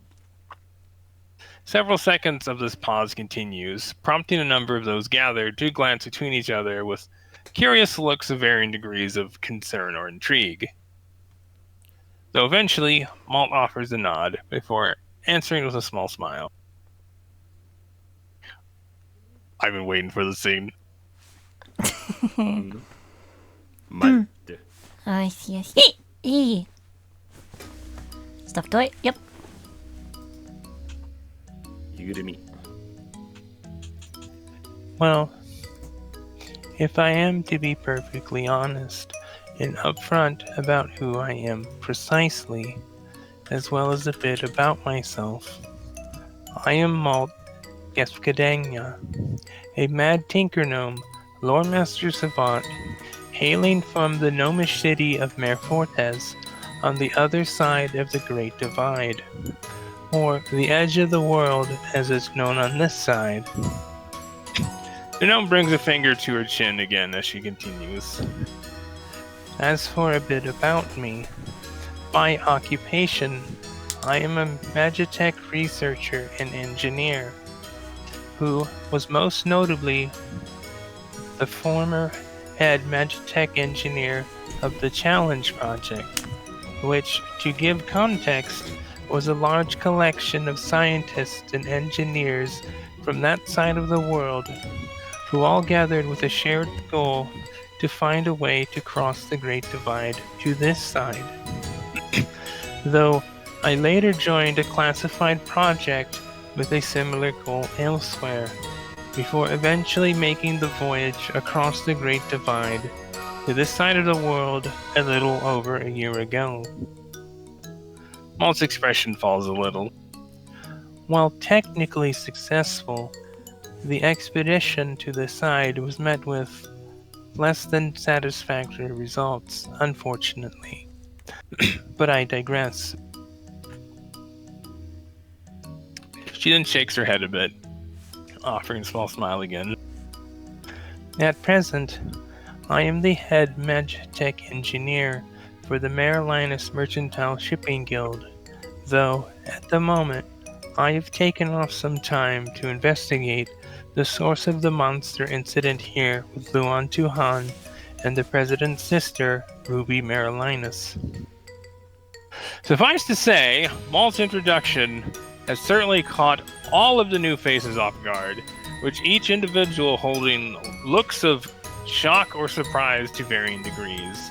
After a few seconds of silence pass, a look of realization dawns on Malt briefly before she tilts her head with a troubled expression as she continues. I apologize. That was actually a bit long, wasn't it? That's the most Malt response you could give. Like, oh, right. Yeah, never mind about all the information I gave and that stun locked the entire table. Yeah, that was a bit long for a self-introduction, wasn't it?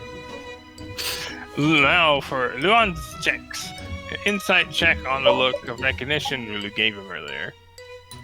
You think about the look the woman gave you, and it's certainly a look of recognition, and a very surprised one at that. Taking a closer look at the halfling woman, you notice that she's actually not your typical halfling, at least certainly not from around here anyway, because this woman is also a Lotus Den halfling, much like Halona, which hail from the Fate Arc. You honestly don't know a lot about them, as not much is known about them. They are incredibly rare outside of the Fate Arc, almost as rare as Ghostwise halflings, though not quite.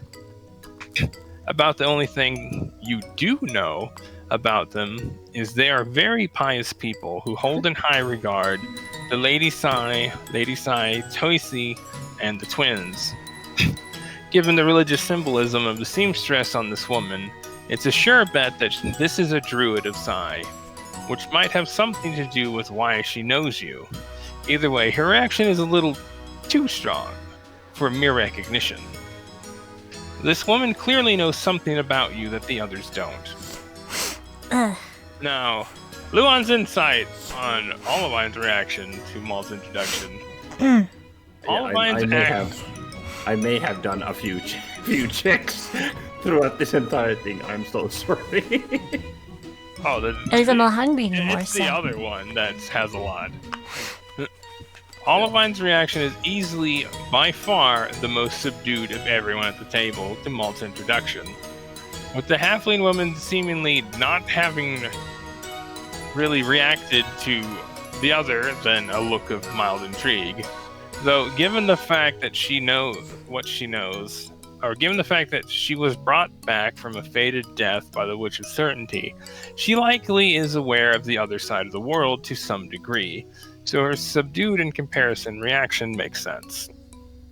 Though, speaking of Olivine, As soon as Malt finishes, everyone at the table, save for you, Julie, and Malt, all simultaneously look at Olivine. The Dimdori agent takes a moment to look between those now staring at her before giving a small shrug. Well, she is certainly telling the truth. That or she genuinely believes everything she just said. The woman then looks to Malt briefly, and then to Luon and Julia as she continues. However, seeing as it's no secret that the identity of the head Magitech engineer of the Marilinus Mercantile Shipping Guild is one of the guild's most closely guarded secrets, and given the degree of credibility that her companions have, as well as some of the things that I've come to learn recently, I'm inclined to say that Malt is precisely who she says she is, and is, despite how unbelievable it may sound, is in fact from the other side of the world. Olivine pauses for a moment, before casually pointing a finger at Malkuth's mom. Nice eye patch, by the way. After a few moments, the shifter woman beside Kenra speaks up. And here you go, Amy. Yeah, nice. We're back at Ashi, baby.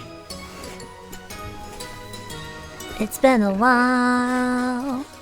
Yeah, I was gonna say it's been a hot minute.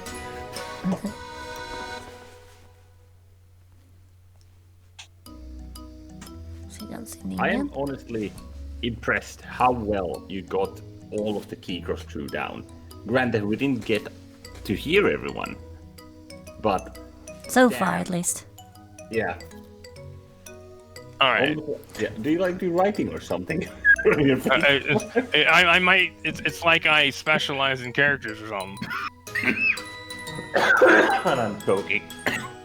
So yeah, this is so like you said, this is after most of the events that so far had happened in the original campaign. Chronologically speaking, a lot of the events that happened in Keycross happened in here. However, what happened is I've translated some of them into the setting.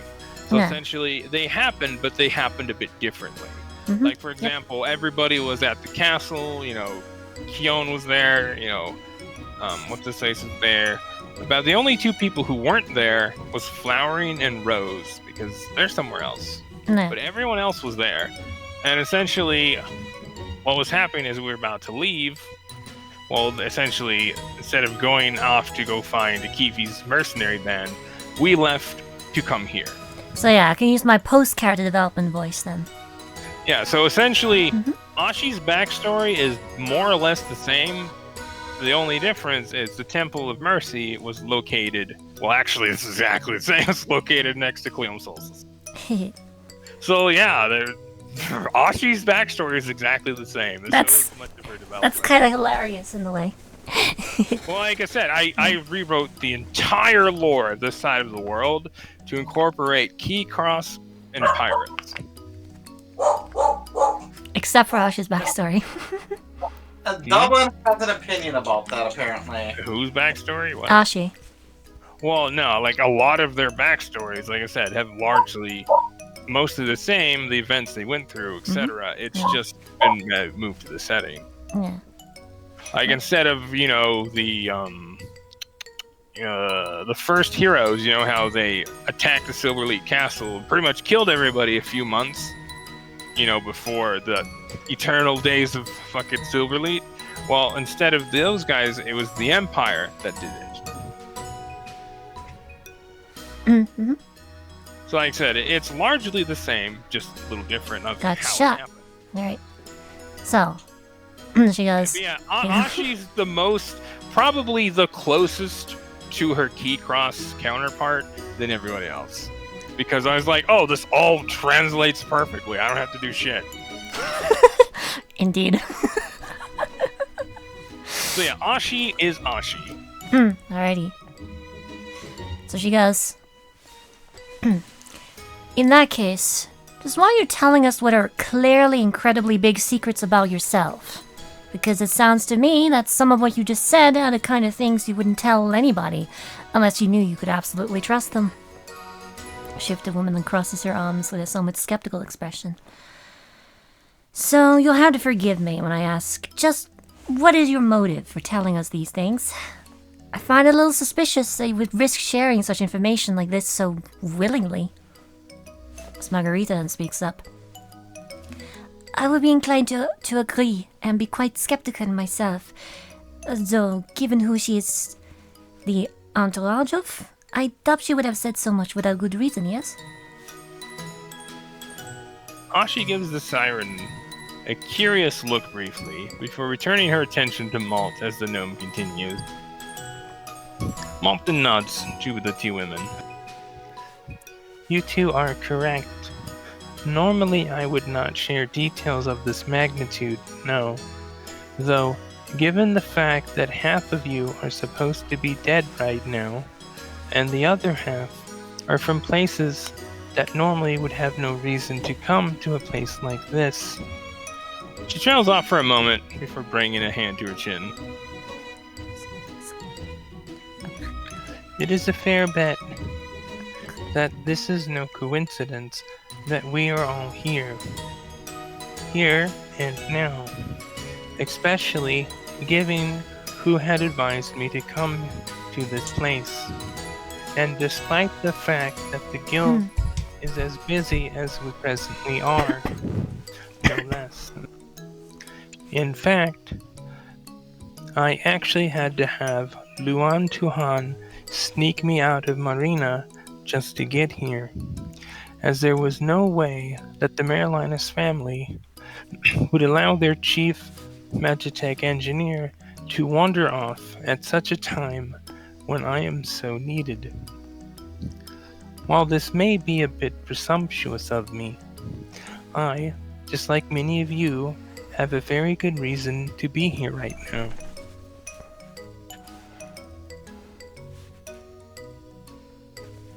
The gnome then looks at you, Luon, briefly. Bork, bork. Borkity bork. Luon briefly, with a small smile, she continues. Then there is also the fact that had I not made mention of who I was, Luon Tuhan most certainly would have, though not to the degree that I just have.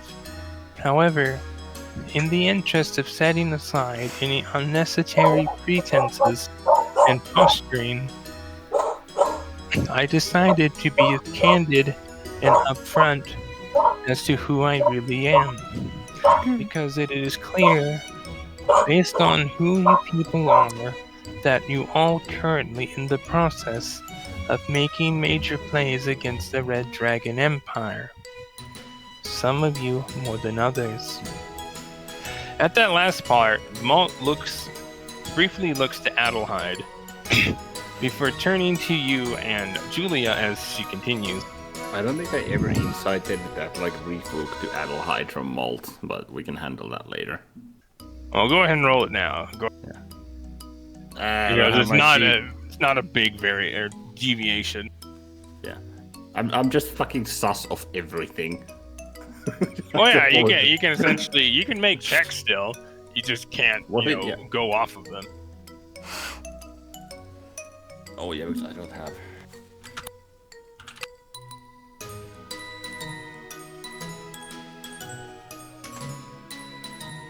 $28. Based on the way that Malt said that, while looking to him and then looking to Julia and then you think that Malt has figured out that Adelheid is somebody's highest of station. Ooh. Nice. Notes before I forget. Oh yeah, roll inside. Where the On fuck a certain Adelheid. Yeah.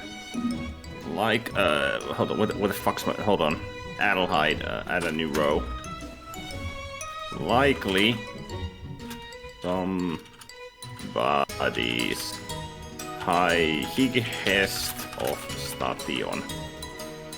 Ask, among other things, in the near future before proper travel. There we go.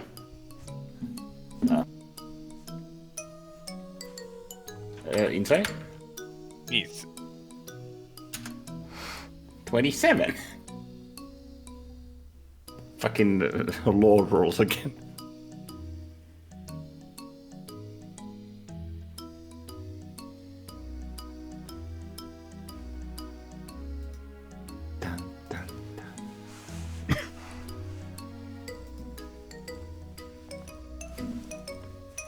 So, kind of picking up what Malt is putting down, you're like, wait. And you turn your attention to Adelheid. And it's very brief, but you notice that Adelheid visibly tenses a bit when Malt looks to him as she says that last part. But then he very quickly catches himself and composes himself. Bro, It was a small slip, and you don't know if most others would have seen it, but you think that there is something there. He is more than he appears to be.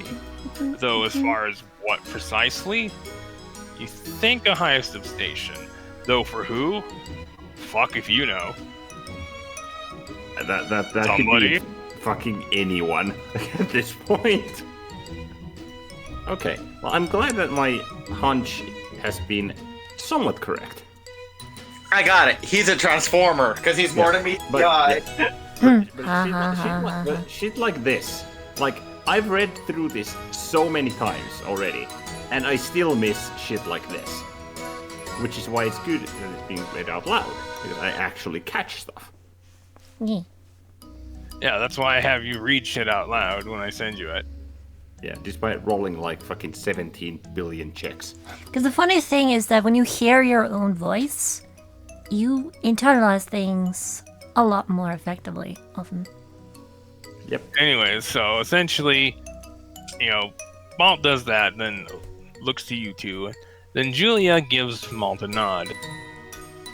Before turning her attention to the rest of the table, Julia brings a hand to her chest.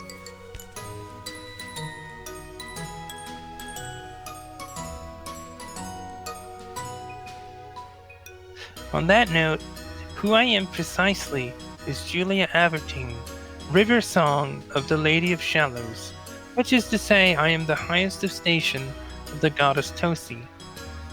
A fact about myself that I'd appreciate if you'd keep to yourselves and avoid making mention of it. Now, as far as why as a god's number 2 is here, it appears that one of you already knows. Though for those who don't, you notice that Julia's gaze falls on Rulu at that last bit, before she then points a finger to you candidly. She continues, it's because of this guy. Hemlock. As Luon sits down and some words are exchanged between the shifter woman and Malt, Luon looks around the table to get a feel of all the individuals present. As Julia brings attention to him, he speaks. It's as the River Song says. She's but one of the allies that I've requested the aid of. The Blades have long been on a mission to undermine and work against the Red Dragon Empire, and this is but a start of a bigger plan to completely end them. No doubt you have all heard of Kibo Hana declaring war on the Empire. That is in place for us to safely begin operations here in southern GCC. That does bring forth the question, why might you all be here? I see individuals from all around the continent, both dead and alive, men and women walking, from all social statuses, and from very diverse backgrounds. I recognize some, as some of you might recognize me, as you do Miss Malt. He looks once again at the shifter woman, and then to Adelheid and Olivine. No doubt, this is something more than pure coincidence. Might you have any insights on this, Lord Adelheid? As for you, Miss Shifter, I don't believe in withholding secrets that shouldn't be held, nor do I believe in the excessive oversharing of information. If we all are indeed here for a sole and singular purpose, would it not be beneficial for all of us to be on the same page about said agenda? Hiding things that oughtn't to be hidden will only sow more distrust among the few allies that people like us have during tumultuous times like these. She then looks at the halfling druid, keeping a faint smile in her direction. I'm glad to see another faithful of Lady Sai, miss. Might there be something you wish to ask of me? And then Amy. Yeah. Bloop. The shifted woman pauses as you address her before giving a small nod. True. That is a fair point. I am Ashi of the Temple of Mercy, by the way. At that, a look of realization dawns on Adelheid before the young nobleman speaks up. Oh, yes, introductions. They admittedly slipped my mind in the wake left by Miss Malt's introduction. I'll now continue with the rest of us. Adelheid! Also something I noticed in the, like, I know it's literal, but in the wake left by Miss Malt's introduction.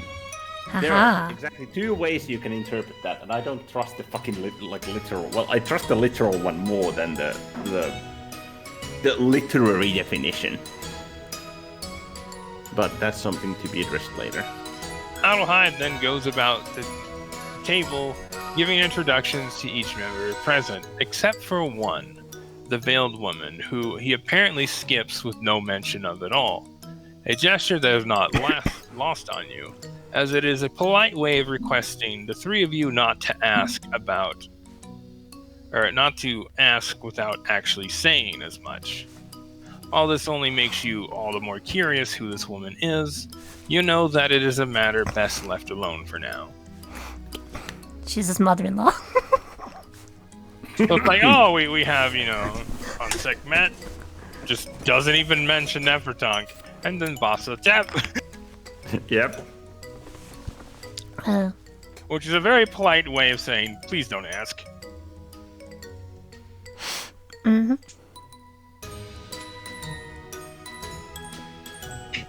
Alright, so Nah.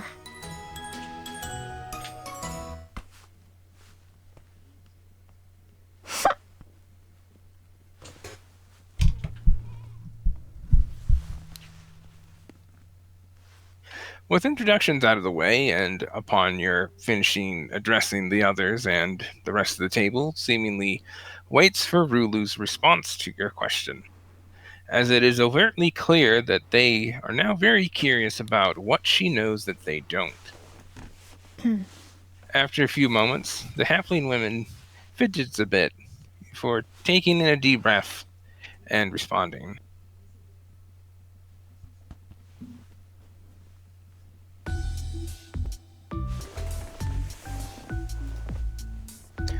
Roughly 4 years ago, I left the Fate Arc at the behest of my great-grandfather. He would often come and go from the Fate Arc a handful of years at a time, staying only for a few weeks before leaving again. Upon his last return, however, he did so far sooner than he normally would, due to having suffered a grievous injury. Yeah, one that warranted him to finally come home to rest. He spoke of a man whom he owed not only his life, but also a debt that he could not ever repay, and requested that I aid him in his stead. This man is Sostos Danami. Rulu then gestures a hand to the towering orc man near her, before she continues. Gratitude aside, I knew my great-grandfather would not make such a request of me without good reason, as I was slated to be our tribe's next speaker in just a small handful of decades at most. So I accepted his request and have been in service to Sostos ever since. However,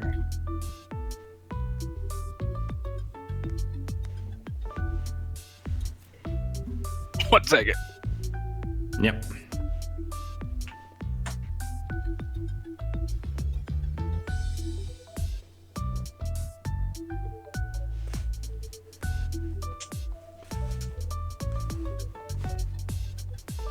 water went down the wrong tube. Good job. Oh. Do not be bested by some flimsy liquid. You can't kill me. Only I can kill me. No.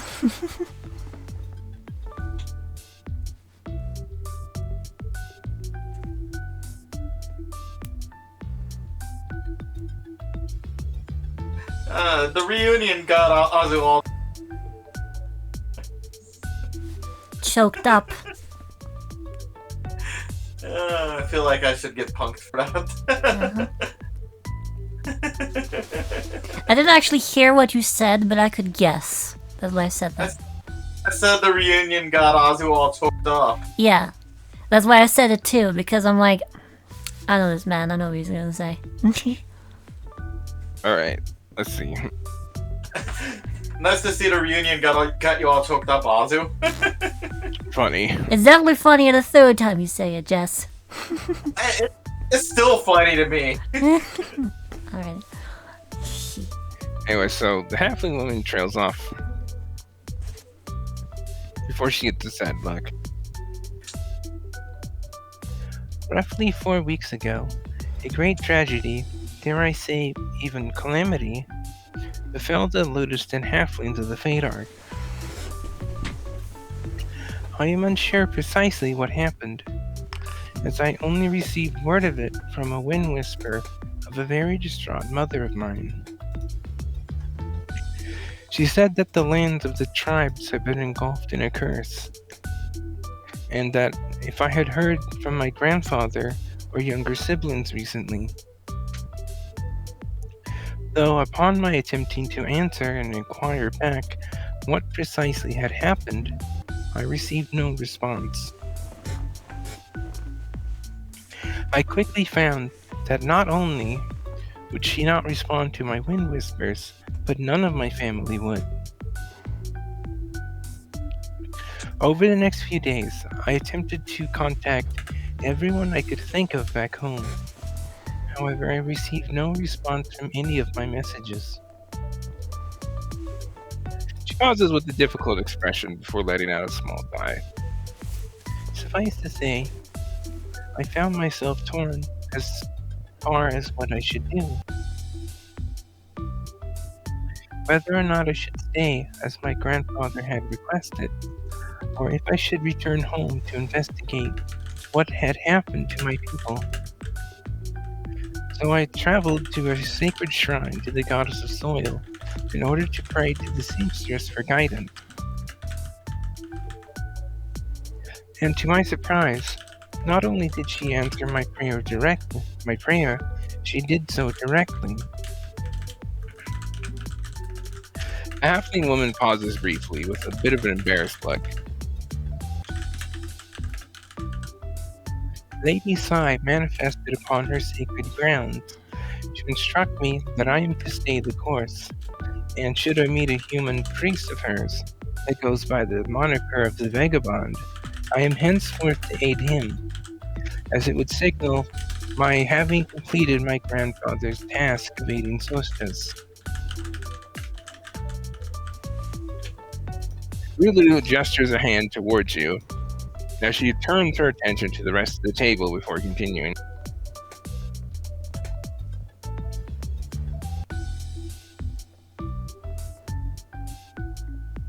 This is because Luon Tuhan is presently considered to be considered by Lady Sai herself to be her highest of station in all but actual name and station. And that I was not to share this detail about him or my task to anyone until the time that I meet him, which would be now. Julia looks at you with a wide grin. Well, that would certainly explain why Lady Josie asked me to aid you. You are her elder sister's de facto highest of station, a detail that the Lady of the Shallows did not disclose to me. Though, now I see why. The woman gives a large shrug. I was simply not meant to know yet, which means... Rulu then seemingly finishes for her. that it was fate that I would meet the two of you here and inform you about this detail. Julia snaps her fingers before pointing at the druid woman. Precisely. Bingo. I just imagine that one fucking anime gif or that picture that you often send. Yep. When we get something right like that. Bingo.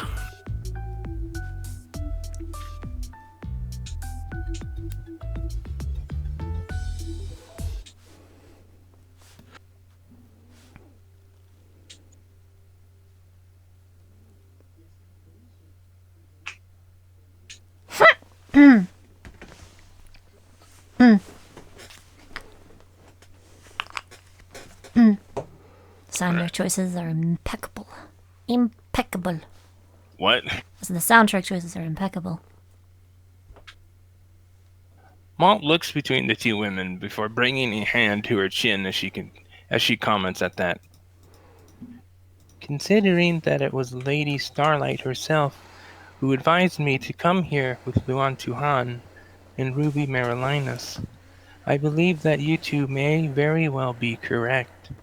In fact, I would even go so far as to say that fate might very well be the reason why most of us are here presently.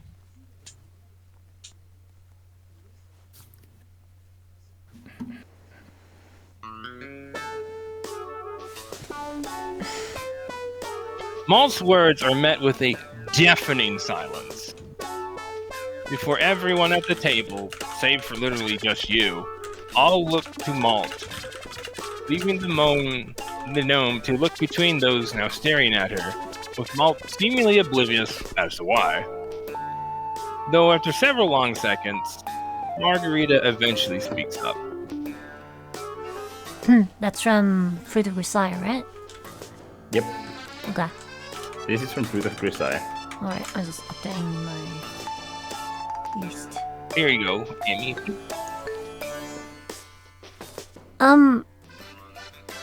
Please do excuse my asking for confirmation, Miss Malt, but did you really just say that Lady Starlight personally advised you to come here? Malt gives a small nod, seemingly prompting Nashi to immediately speak up, with her tone doing little to mask her apparent surprise, if not outright disbelief. It's a bit hard to tell, frankly.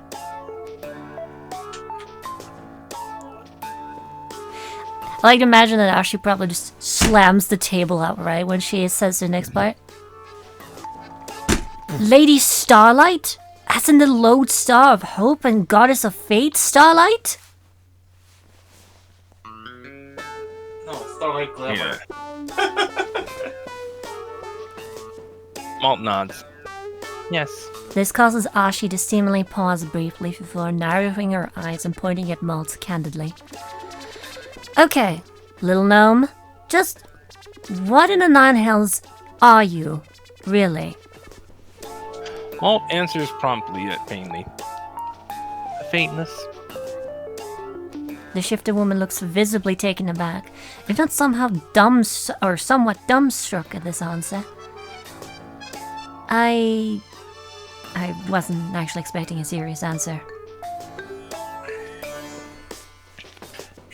Ashi seemingly falls silent at this answer before, to your surprise, Vathos speaks up.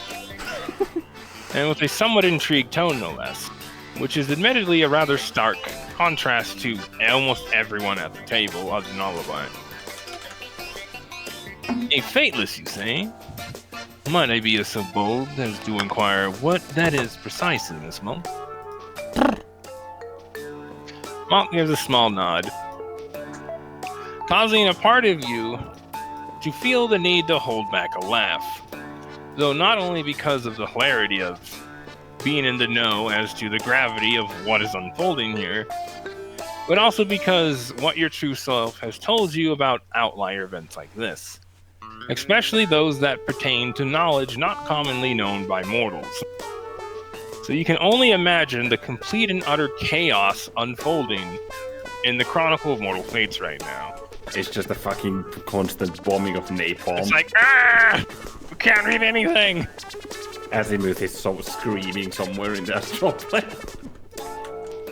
Though seen as Malt is now an agent of fate, whatever the hell that even is, or means, the big guy says that she's just like Fiona now in the sense that she no longer appears anywhere in the Chronicle of Mortal Fates.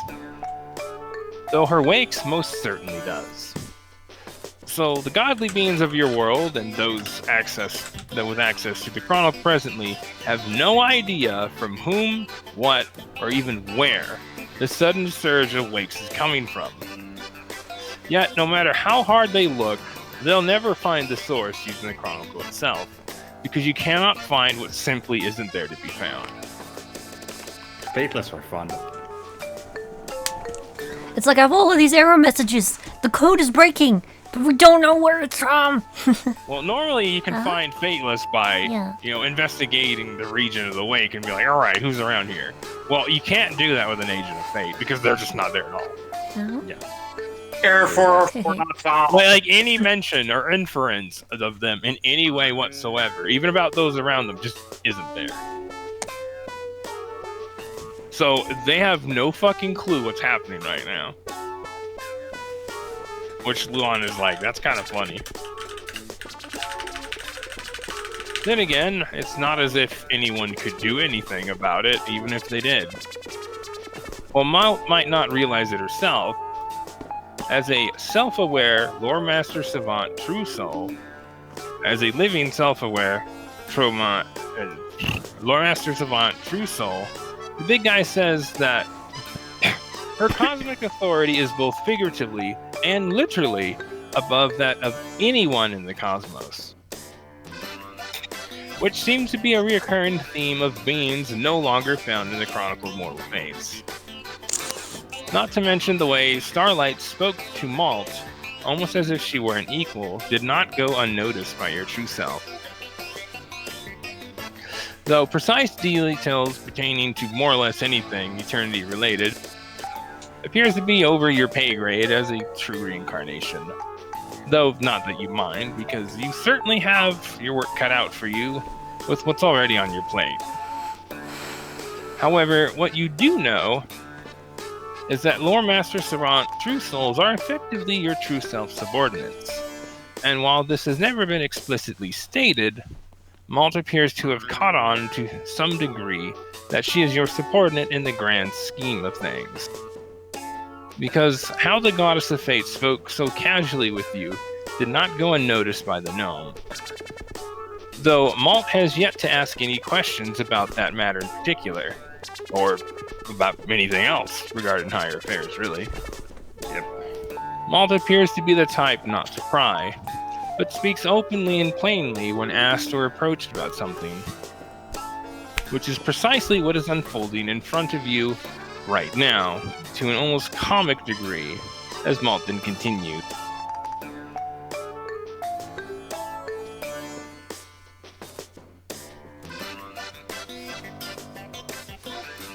With all that said, there is apparently more to what I am than my simply being a fateless. Though Lady Starlight said that if she were to tell me, the process of acquiring that knowledge would forever change me. At that, Olive then chimes in curiously with a raised eyebrow. Would that happen to be Pandora's box that you were mentioning? Malt shakes her head, staring off into nowhere. She continues. No, I have already opened that. So whatever she alluded to is above that. And seeing that it is apparently guaranteed to terminate my mortal coil as part of the process, I decided that inquiring further was probably not a good idea.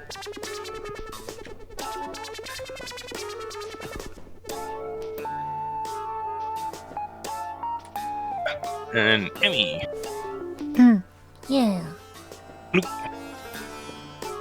Let's see here. Margarita appears to almost perk up with clear interest with something Malt just said. Ah, That is apotheosis that you speak of, yes? Malt pauses before shaking her head. No, that's godly ascension. This appears to be something else that is similar, yet different. Though, I have no idea how, why, or even what it is. And I intend to keep it that way. Now it's Olivine's turn to be taken aback at Malt's answer. Given the fact that Olivine is a chronomancer, she can no doubt open Pandora's box. Though from what the big guy says, she has chosen not to do so for the time being. Because while with Key's appearance, self-aware living true souls now have a 24-hour window after they're killed to be revived. That is still a very small window. Technically, this window applies to you and Konami as well, but you two have a few contingencies in place to mitigate this. Granted, you don't know or cannot know what they are, but knowing that you have firm job security and a limited literal life insurance does give some degree of peace of mind. However, this clearly does not apply to others like Malt, so she has to be careful. Though much like Olivine, she is aware of this as well. Speaking of the halfling, she's not the only one dumbstruck by this revelation. The fact that Julia is also just as surprised as everyone else is very telling to just how much she is aware of regarding cosmic level affairs, or isn't aware, to be more precise. Malt seemingly only now realizes the state of her practically stunned audience, brings a finger to her chin as she tilts her head to the side with a bit of a difficult expression. Now that I think about it, I never did ask if I was allowed to talk about this stuff. Though, at the same time, I was never told that I couldn't talk about it either. However, seeing as it is, ironically, not directly relevant to subjects that run the risk of you all accidentally opening Pandora's box, it is probably fine. Probably. Frickin' Malt just caused a nuclear explosion in the like chronicle. Probably like splattered Idiok with water like up there. He's like Idiok, up in the chronicle looking, just flies out at him. Yeah, it's like, and then Idiok somehow turns what the fuck into a 10-minute fucking paragraph and starts looking, what the hell was that? That's okay. It missed us by 5 square miles. More or less. Freaking Malt. She then Potato mine. Sorry, go on. Malt is your stereotypical high-end, low-whiz character. You mean high-end no-whiz character? She then straightens her posture with a small smile. Anyway, I feel I should clarify a misconception, which is that not only do I not hold any godly stations of significance due to what I am, I also receive no empowerment from it either. In other words, I am just as mortal as the next person in the eyes of the gods. Rulu then comments with a wry smile. If I am to be perfectly frank, that may just be the most surprising thing that you've said yet. One would imagine that the gods of our world would have taken quite an interest in you. At that, Bella quickly follows suit, practically throwing her arms up as she speaks. Like, yeah, while I don't know much about gods and stuff like that, you would think the gods would totally be fighting over you like cats and dogs or something. To your surprise, Malt actually lets out a small, albeit exasperated sigh at that, for offering the girl a bit of a wry smile. On the contrary, that is very much the case, unfortunately. The Druidic halfling woman actually looks a bit miffed at that remark. before pointing her finger at the gnome while turning her attention to Olivine and leaning a bit in towards her. Did she really just say, unfortunately? The other halfling actually reels back a bit, raising her hands defensively. What are you looking at me for? Rulu then promptly answers, for you to tell me that she was joking. She was joking, right? Adendorian actually shrinks down in her seat a bit at the woman's gaze, before Catherine then seemingly answers for her. She wasn't joking. She finds the attention inconvenient. Alvain briskly points a finger to her needle, as if to silently affirm Catherine's statement, which garners a dumbfounded stare, accompanied by a very forced smile from the druid, as she just slowly averts her gaze. I'm just going to pretend that I didn't hear that.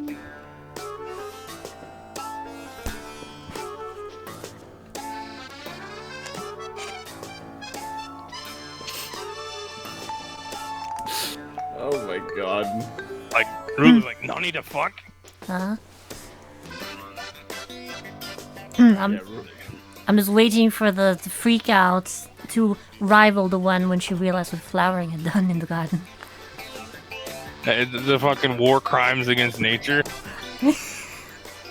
You know, casually killing 30 plus bears. No, she planted stuff like invasive species all over the garden. It's Remember? like, if a single seed gets out of this garden, you have just like polluted and compromised the fucking biome of local species. Yep.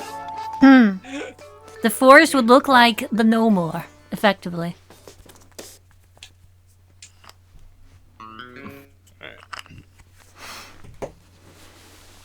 I am happy to see that Rulu is suffering from just mindfuck in both universes. Nah. There's a short silence before Adelheid clears his throat, seemingly as if to get the conversation back under control.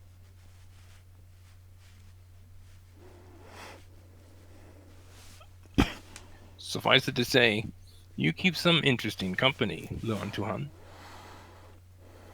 His attention then... He then turns his attention to you as he continues.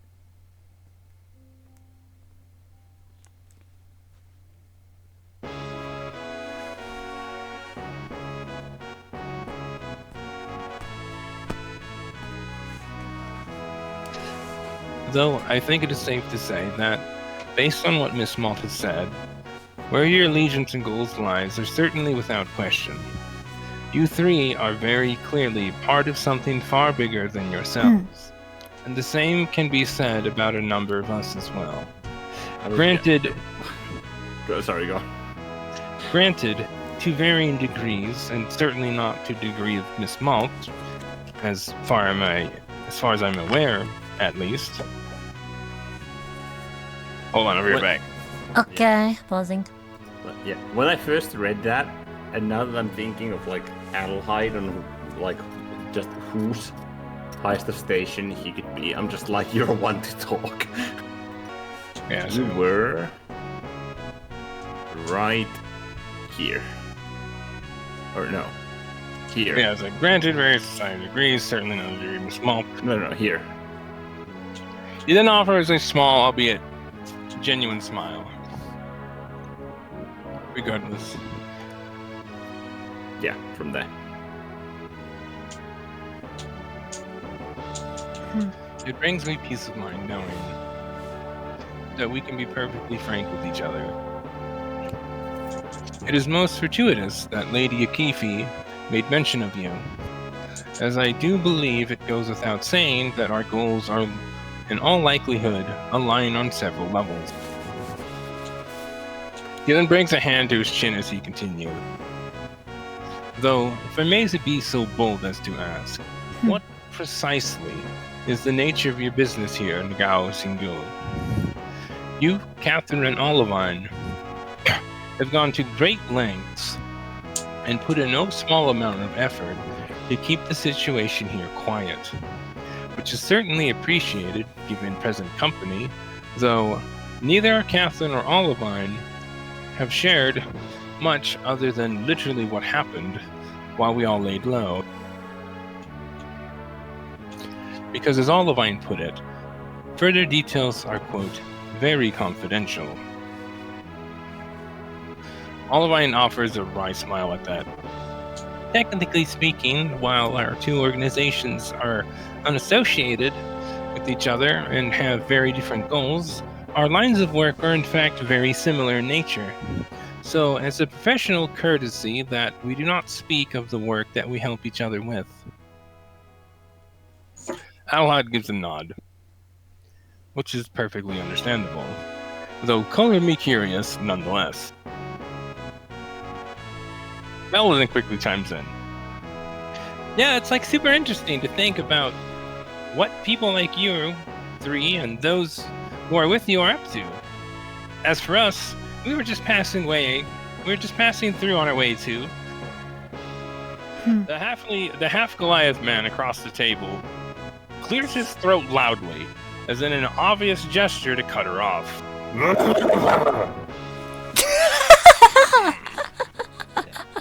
To which Bella practically throws her arm out at you as she looks to confidence, before gesturing her arms back and forth as she continues.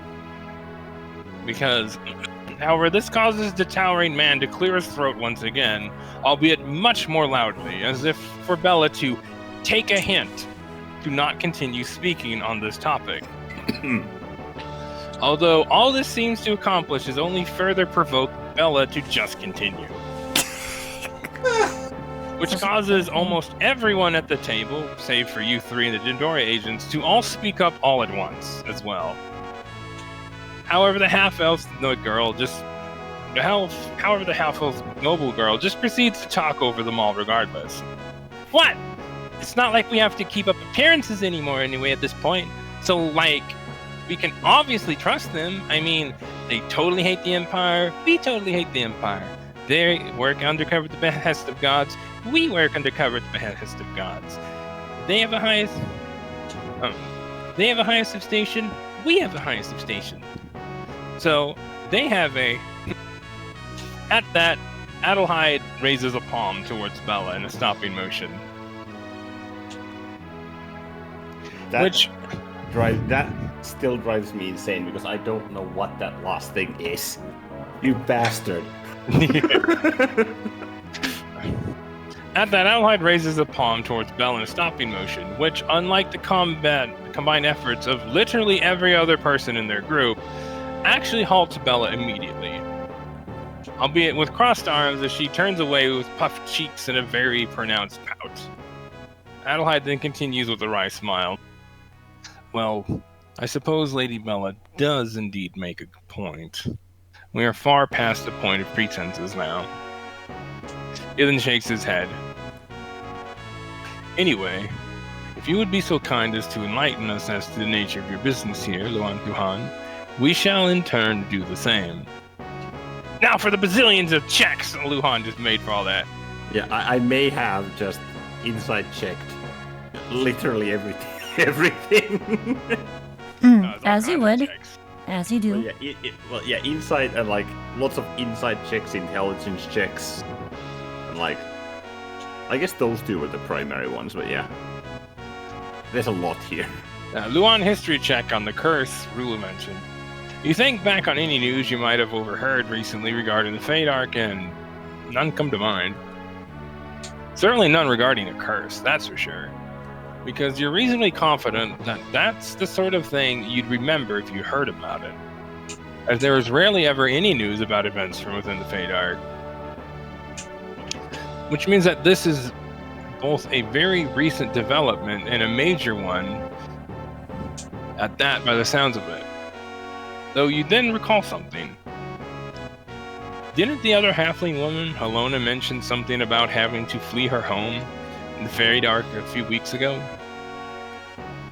She had mentioned an attack on her tribe's home by beastmen, as she put it, as well as other reasons why she could not go back other than something happened to her home. Something more than just the aforementioned attack, though as far as what that something is, She didn't elaborate. You also recall that Helona had a broken water staff that Julia pointed out was actually imbued with the divine power by Tosi. According to Helona, it's been in her family for generations, with chieftains of the wise snake tribe. Though that is about the extent of what you know about the Fate Arc. It's an incredibly dangerous place, so the organization doesn't even bother with it. Yeah. Insight check on Rulu's prayer. Yeah, it's effectively just so dangerous that it's not worth the resources. Yeah, it's a no-go zone. It's like, yeah, unless there's an actual reason to go there. Go on insight check on Rulu's prayer to Sai. You can tell that Rulu is definitely telling the truth regarding her prayer to Sai for guidance, her meeting the goddess, as well as her being instructed to aid you from here on. Considering that you were unaware of this as well until just now, it seems to be just as she and Julia said. Rulu telling about Sai's appointing her to aid you is the work of fate, and that you and Julia were not meant to know about Rulu's coming to aid you two until you had actually met her face to face here at this dinner party. Luon log a check on Rulu's interaction with Sai and regarding Sai's appointment of Rulu. Considering who Rulu is in service to, and the phrasing she used as she spoke of her interactions with the goddess, it would appear that Rulu is in fact the Weaver, Sai's actual highest station, which you would also wager was her great-grandfather before her. Though it would seem that Rulu does not see herself as such, as she seemed to intentionally avoid mentioning of it, despite clearly alluding to it. Given what the goddess herself said about you, you are not entirely unsurprised, because the reason why the halfling woman was told to make no mention of it until you met her was so that there would be no question as to who actually wields the authority of Sai's highest station, which is clearly you. This means that Sai likely intends for you to utilize Rulu as both a shield from the spotlight and as a voice of authority if and when needed amongst her faithful. As the seamstress takes little to no interest in mortals who are not of her faithful, seeing them as not only not even worth her time, but unworthy of the effort or the divine power required to smite them. Which actually translates to Sai being easily one of the most feared gods of your world, up there with the likes of Figaro and Odigos. Because if you have drawn her ire as not one of her faithful, you, to put it in your true self words, must have really fucked up. Amy. I think she can still hear. Yeah. Because of her no-nonsense mannerism, has led to her having quite the reputation of holding little to no tolerance for insolence from mortals who are not, at the very least, notable in the eyes of godly beings. Pair that with her reputation for having absolutely zero reservations or qualms with exercising divine retribution on mortals of insignificance who have so much as possibly slighted her, and yeah, that says all that needs to be said about that. Pretty much, don't piss her off, she'll just obliterate you like you're a fly. She removes you. She doesn't just kill you, she removes you from any and all annals of history as well. Because, while not nearly as being... I fucking derped this. What is this? Yeah, well, not nearly as powerful. Oh, no. Wait. Oh, not nearly as busy a being as Toasty, I think. Yeah. Because while not nearly as busy as Toasty, that is simply relatively speaking, as Sai is also a very busy goddess.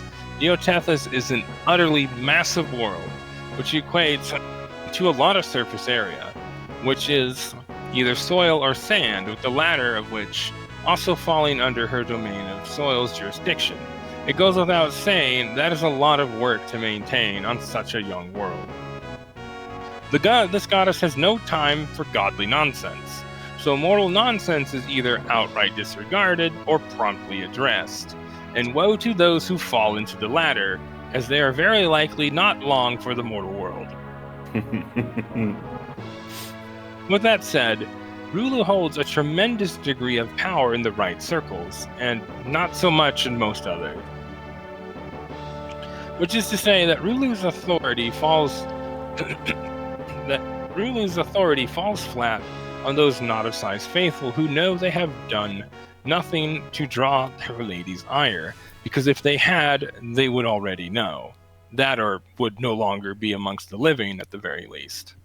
So it's like she can't bluff people who aren't of her faithful, because they're like, if I did something wrong, I'd be dead. Nice try. Yeah, it's very black and white with Sai, because everything's very promptly addressed. Though, if they know that they have wronged the goddess in some way, Rulu turning up may as well be just as bad as the goddess showing up herself. Because if caught, it will lead to the goddess showing up. Sai likes to be very public when she makes matters drawn to her attention by the Weaver into her own hands, to the degree that there are more than a handful of historic examples of mortals who must have really fucked up, as Sai never clarifies why or what it is they actually did, only making sure that everyone knows they did something to anger her and were publicly punished for it. With that in mind, you also cannot help but find some degree of amusement knowing what the Stoic goddess is really like under the veil of imposing radiant beauty, that she only shows to those who deem themselves worthy of her time, especially when it comes to anything pertaining to her younger sister Thusi, which, in all likelihood, means that the real reason why the Weaver is actually here is to aid the River Song. Though Sai will never admit to that, but you know. It's like, yeah, we're here to aid you. In reality, make sure my sister's high station doesn't die. It's like, no pressure. By the way. That aside, according to what you know from the big guy, this is textbook fate weaving in an effort to nudge events in a certain direction, as one look around the table is enough for you to tell that this is very clearly the work of Starlight. And if that's the case, you can probably expect to meet some more new people in the very near future as well, who were late for the party, both figuratively and literally. You're not buying for 1 second that she didn't do that on purpose, or that it wasn't there for you to notice. But there's like, would I also assume that there's only a single person who isn't here who was meant to be, because there's one empty seat? You have no idea. Huh. But you think that some people were late to the party. Oh, you're in a dinner party. Ha ha, I see what you did there, Starlight. Yeah, very funny. You're not buying for a second that she didn't do that on purpose. Mm-hmm. Because she 100% did. Luon insight check on Malt and Ashi's interaction. Looking between Ashi and Malt, you can tell that while Ashi is both clearly shocked and a bit confused, you can tell that what Malt is saying is actually not entirely lost on her, as Ashi's reaction is too strong.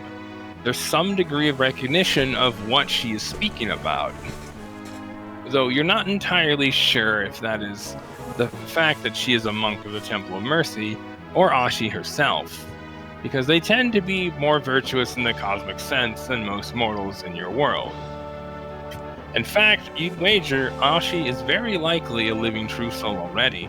She's just not self-aware like you and Malt are, though you think she might know something about it.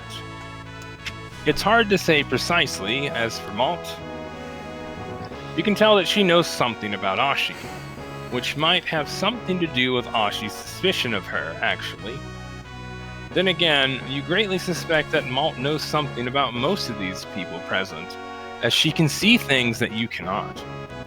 Though it's hard to say precisely what, presently. That will require a talk with her either after dinner or sometime tomorrow, likely the latter, as she'll probably have a lot to say, now that you think about it. Right. Go on insight check on Malt. I'm actually going to write that down as well because I don't have that in my notes. Wonder if Ashi is built properly this time, stat-wise. Luon insight checks on Malt.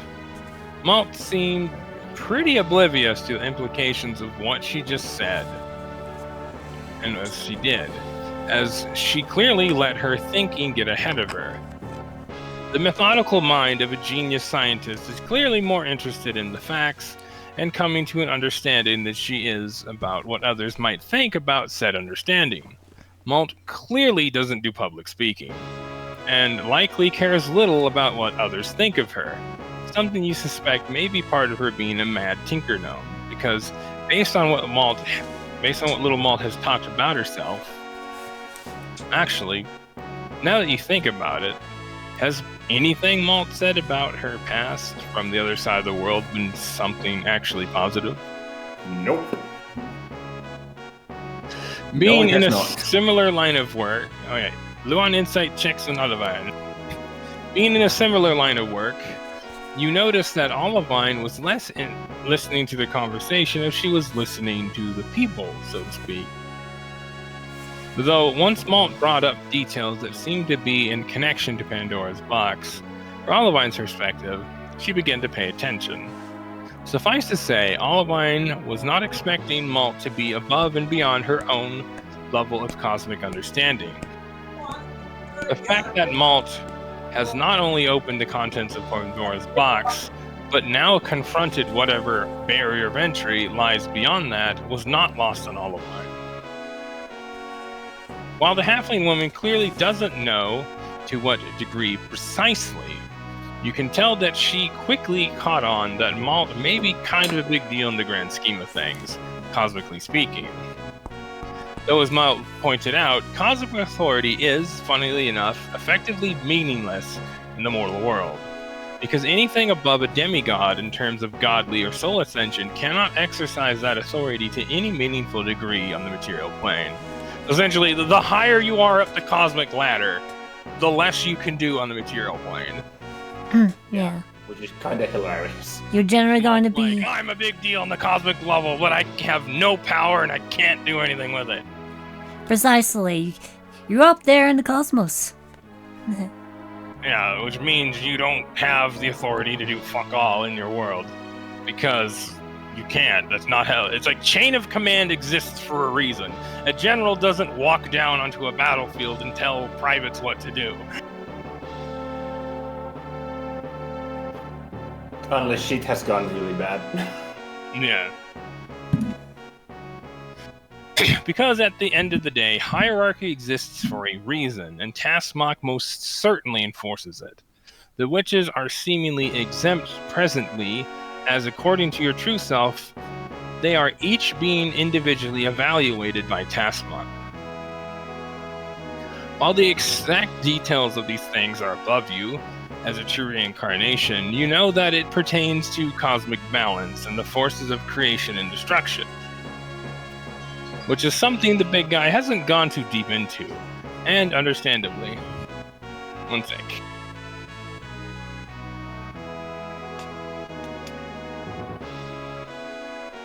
Also, I will be right back as well, but do keep going because I've already read over this. I don't think there's anything here that I missed.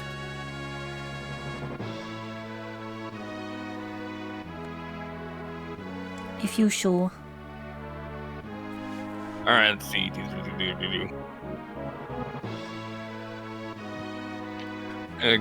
blah, blah, blah.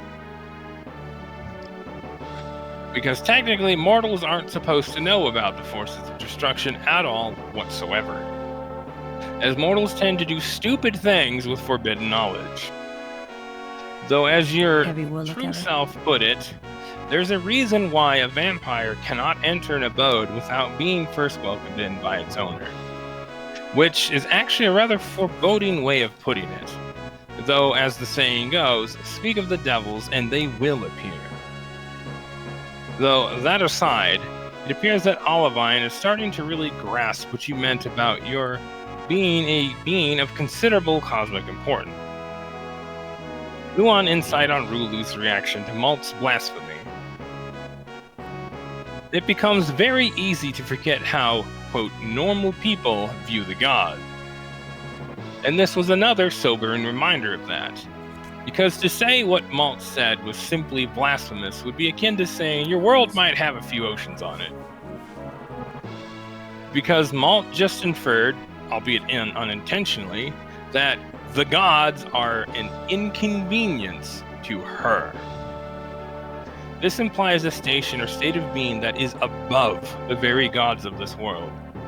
Rulu appears to be the only one who caught on to that little slip-up, as it clearly went over everyone else's head as either hyperbole or dry sarcasm, because why wouldn't it be anything more than that? If you take a step back and look at it from the average mortal perspective, what manner of being is above a god? The world has come to recently know of the existence of greater and supreme beings, however, those are still technically gods. Gods that have inconvenienced Malt with their effectively badgering her. The funny part is that this is technically true. Agents of Fate are supposedly not only above the gods, but above the very cosmos itself. Though according to the big guy, the exacts of their hierarchy and their precise roles are still kind of being worked out. As being native to your world, as beings native to your world appear to be the trailblazers of fate, for lack of a better term. Apparently they found a bunch of nothing in whatever is above eternity and have to make something of it, whatever that means. Though, you do recall your true self once mention a greater beyond, though you greatly suspect that was a slip-up, as he has never made mention, as he has made absolutely no mention of it whatsoever, or even alluded to it since. Clearly, that's a big deal. Though seeing as you have your own great beyond to worry about, that topic goes way over your head anyway. Because such a concept is, admittedly, a little hard to wrap your head around as a living mortal. Probably best not to think about it too much, now that you actually think about it. That's so funny. That's a funny contradiction. Probably shouldn't think about it, now do you think about it? You want insight on Olivine and Rulu banter. It is clear that these two have a history, as you have never seen Olivine be nearly that expressive before, as Catherine Light is generally a very apt summary of the woman. Though you cannot imagine where and when these two halfling women met, as they are a very unlikely duo, given that Ghostwise halflings and Lotus Den halflings, both from the Fade Arc and from what you hear, are natural enemies. In fact, all of the other halflings have a distrust or disdain for the Ghostwise of their kin. Much like the Lotus Den, the Ghostwise are very tribal. However, their culture and way of life couldn't be more different.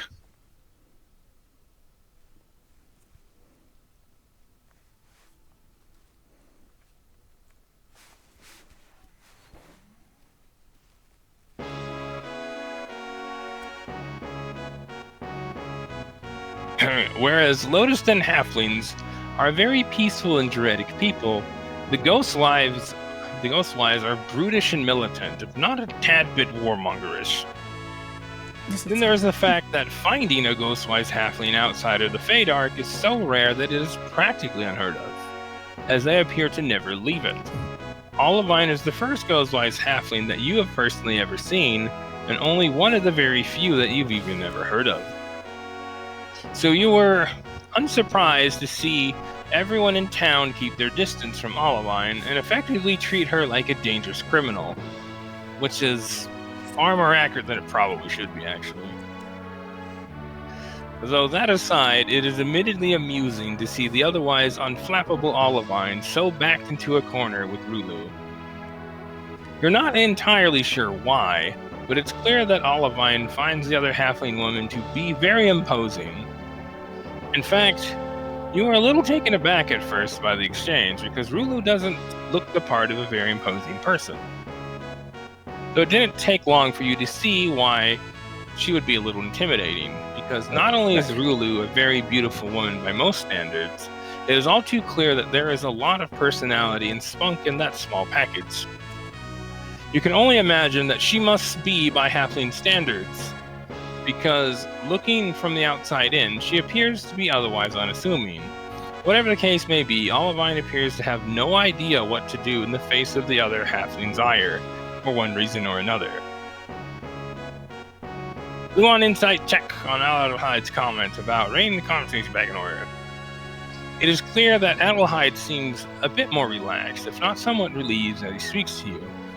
You are certain that he is telling the truth about being frank, as well as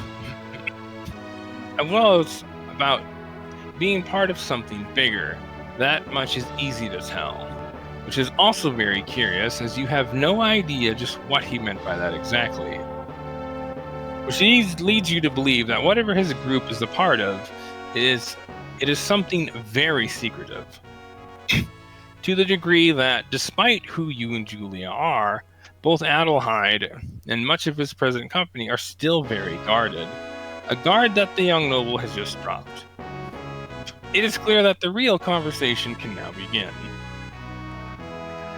Luon's perception check on Bella's slip-up. Suffice to say, almost all of those here gave Bella a clear look of disapproval when she almost said too much, and quickly became alarmed when they realized she wasn't going to stop talking about it. So it is clear that she is not supposed to share the details that she just did.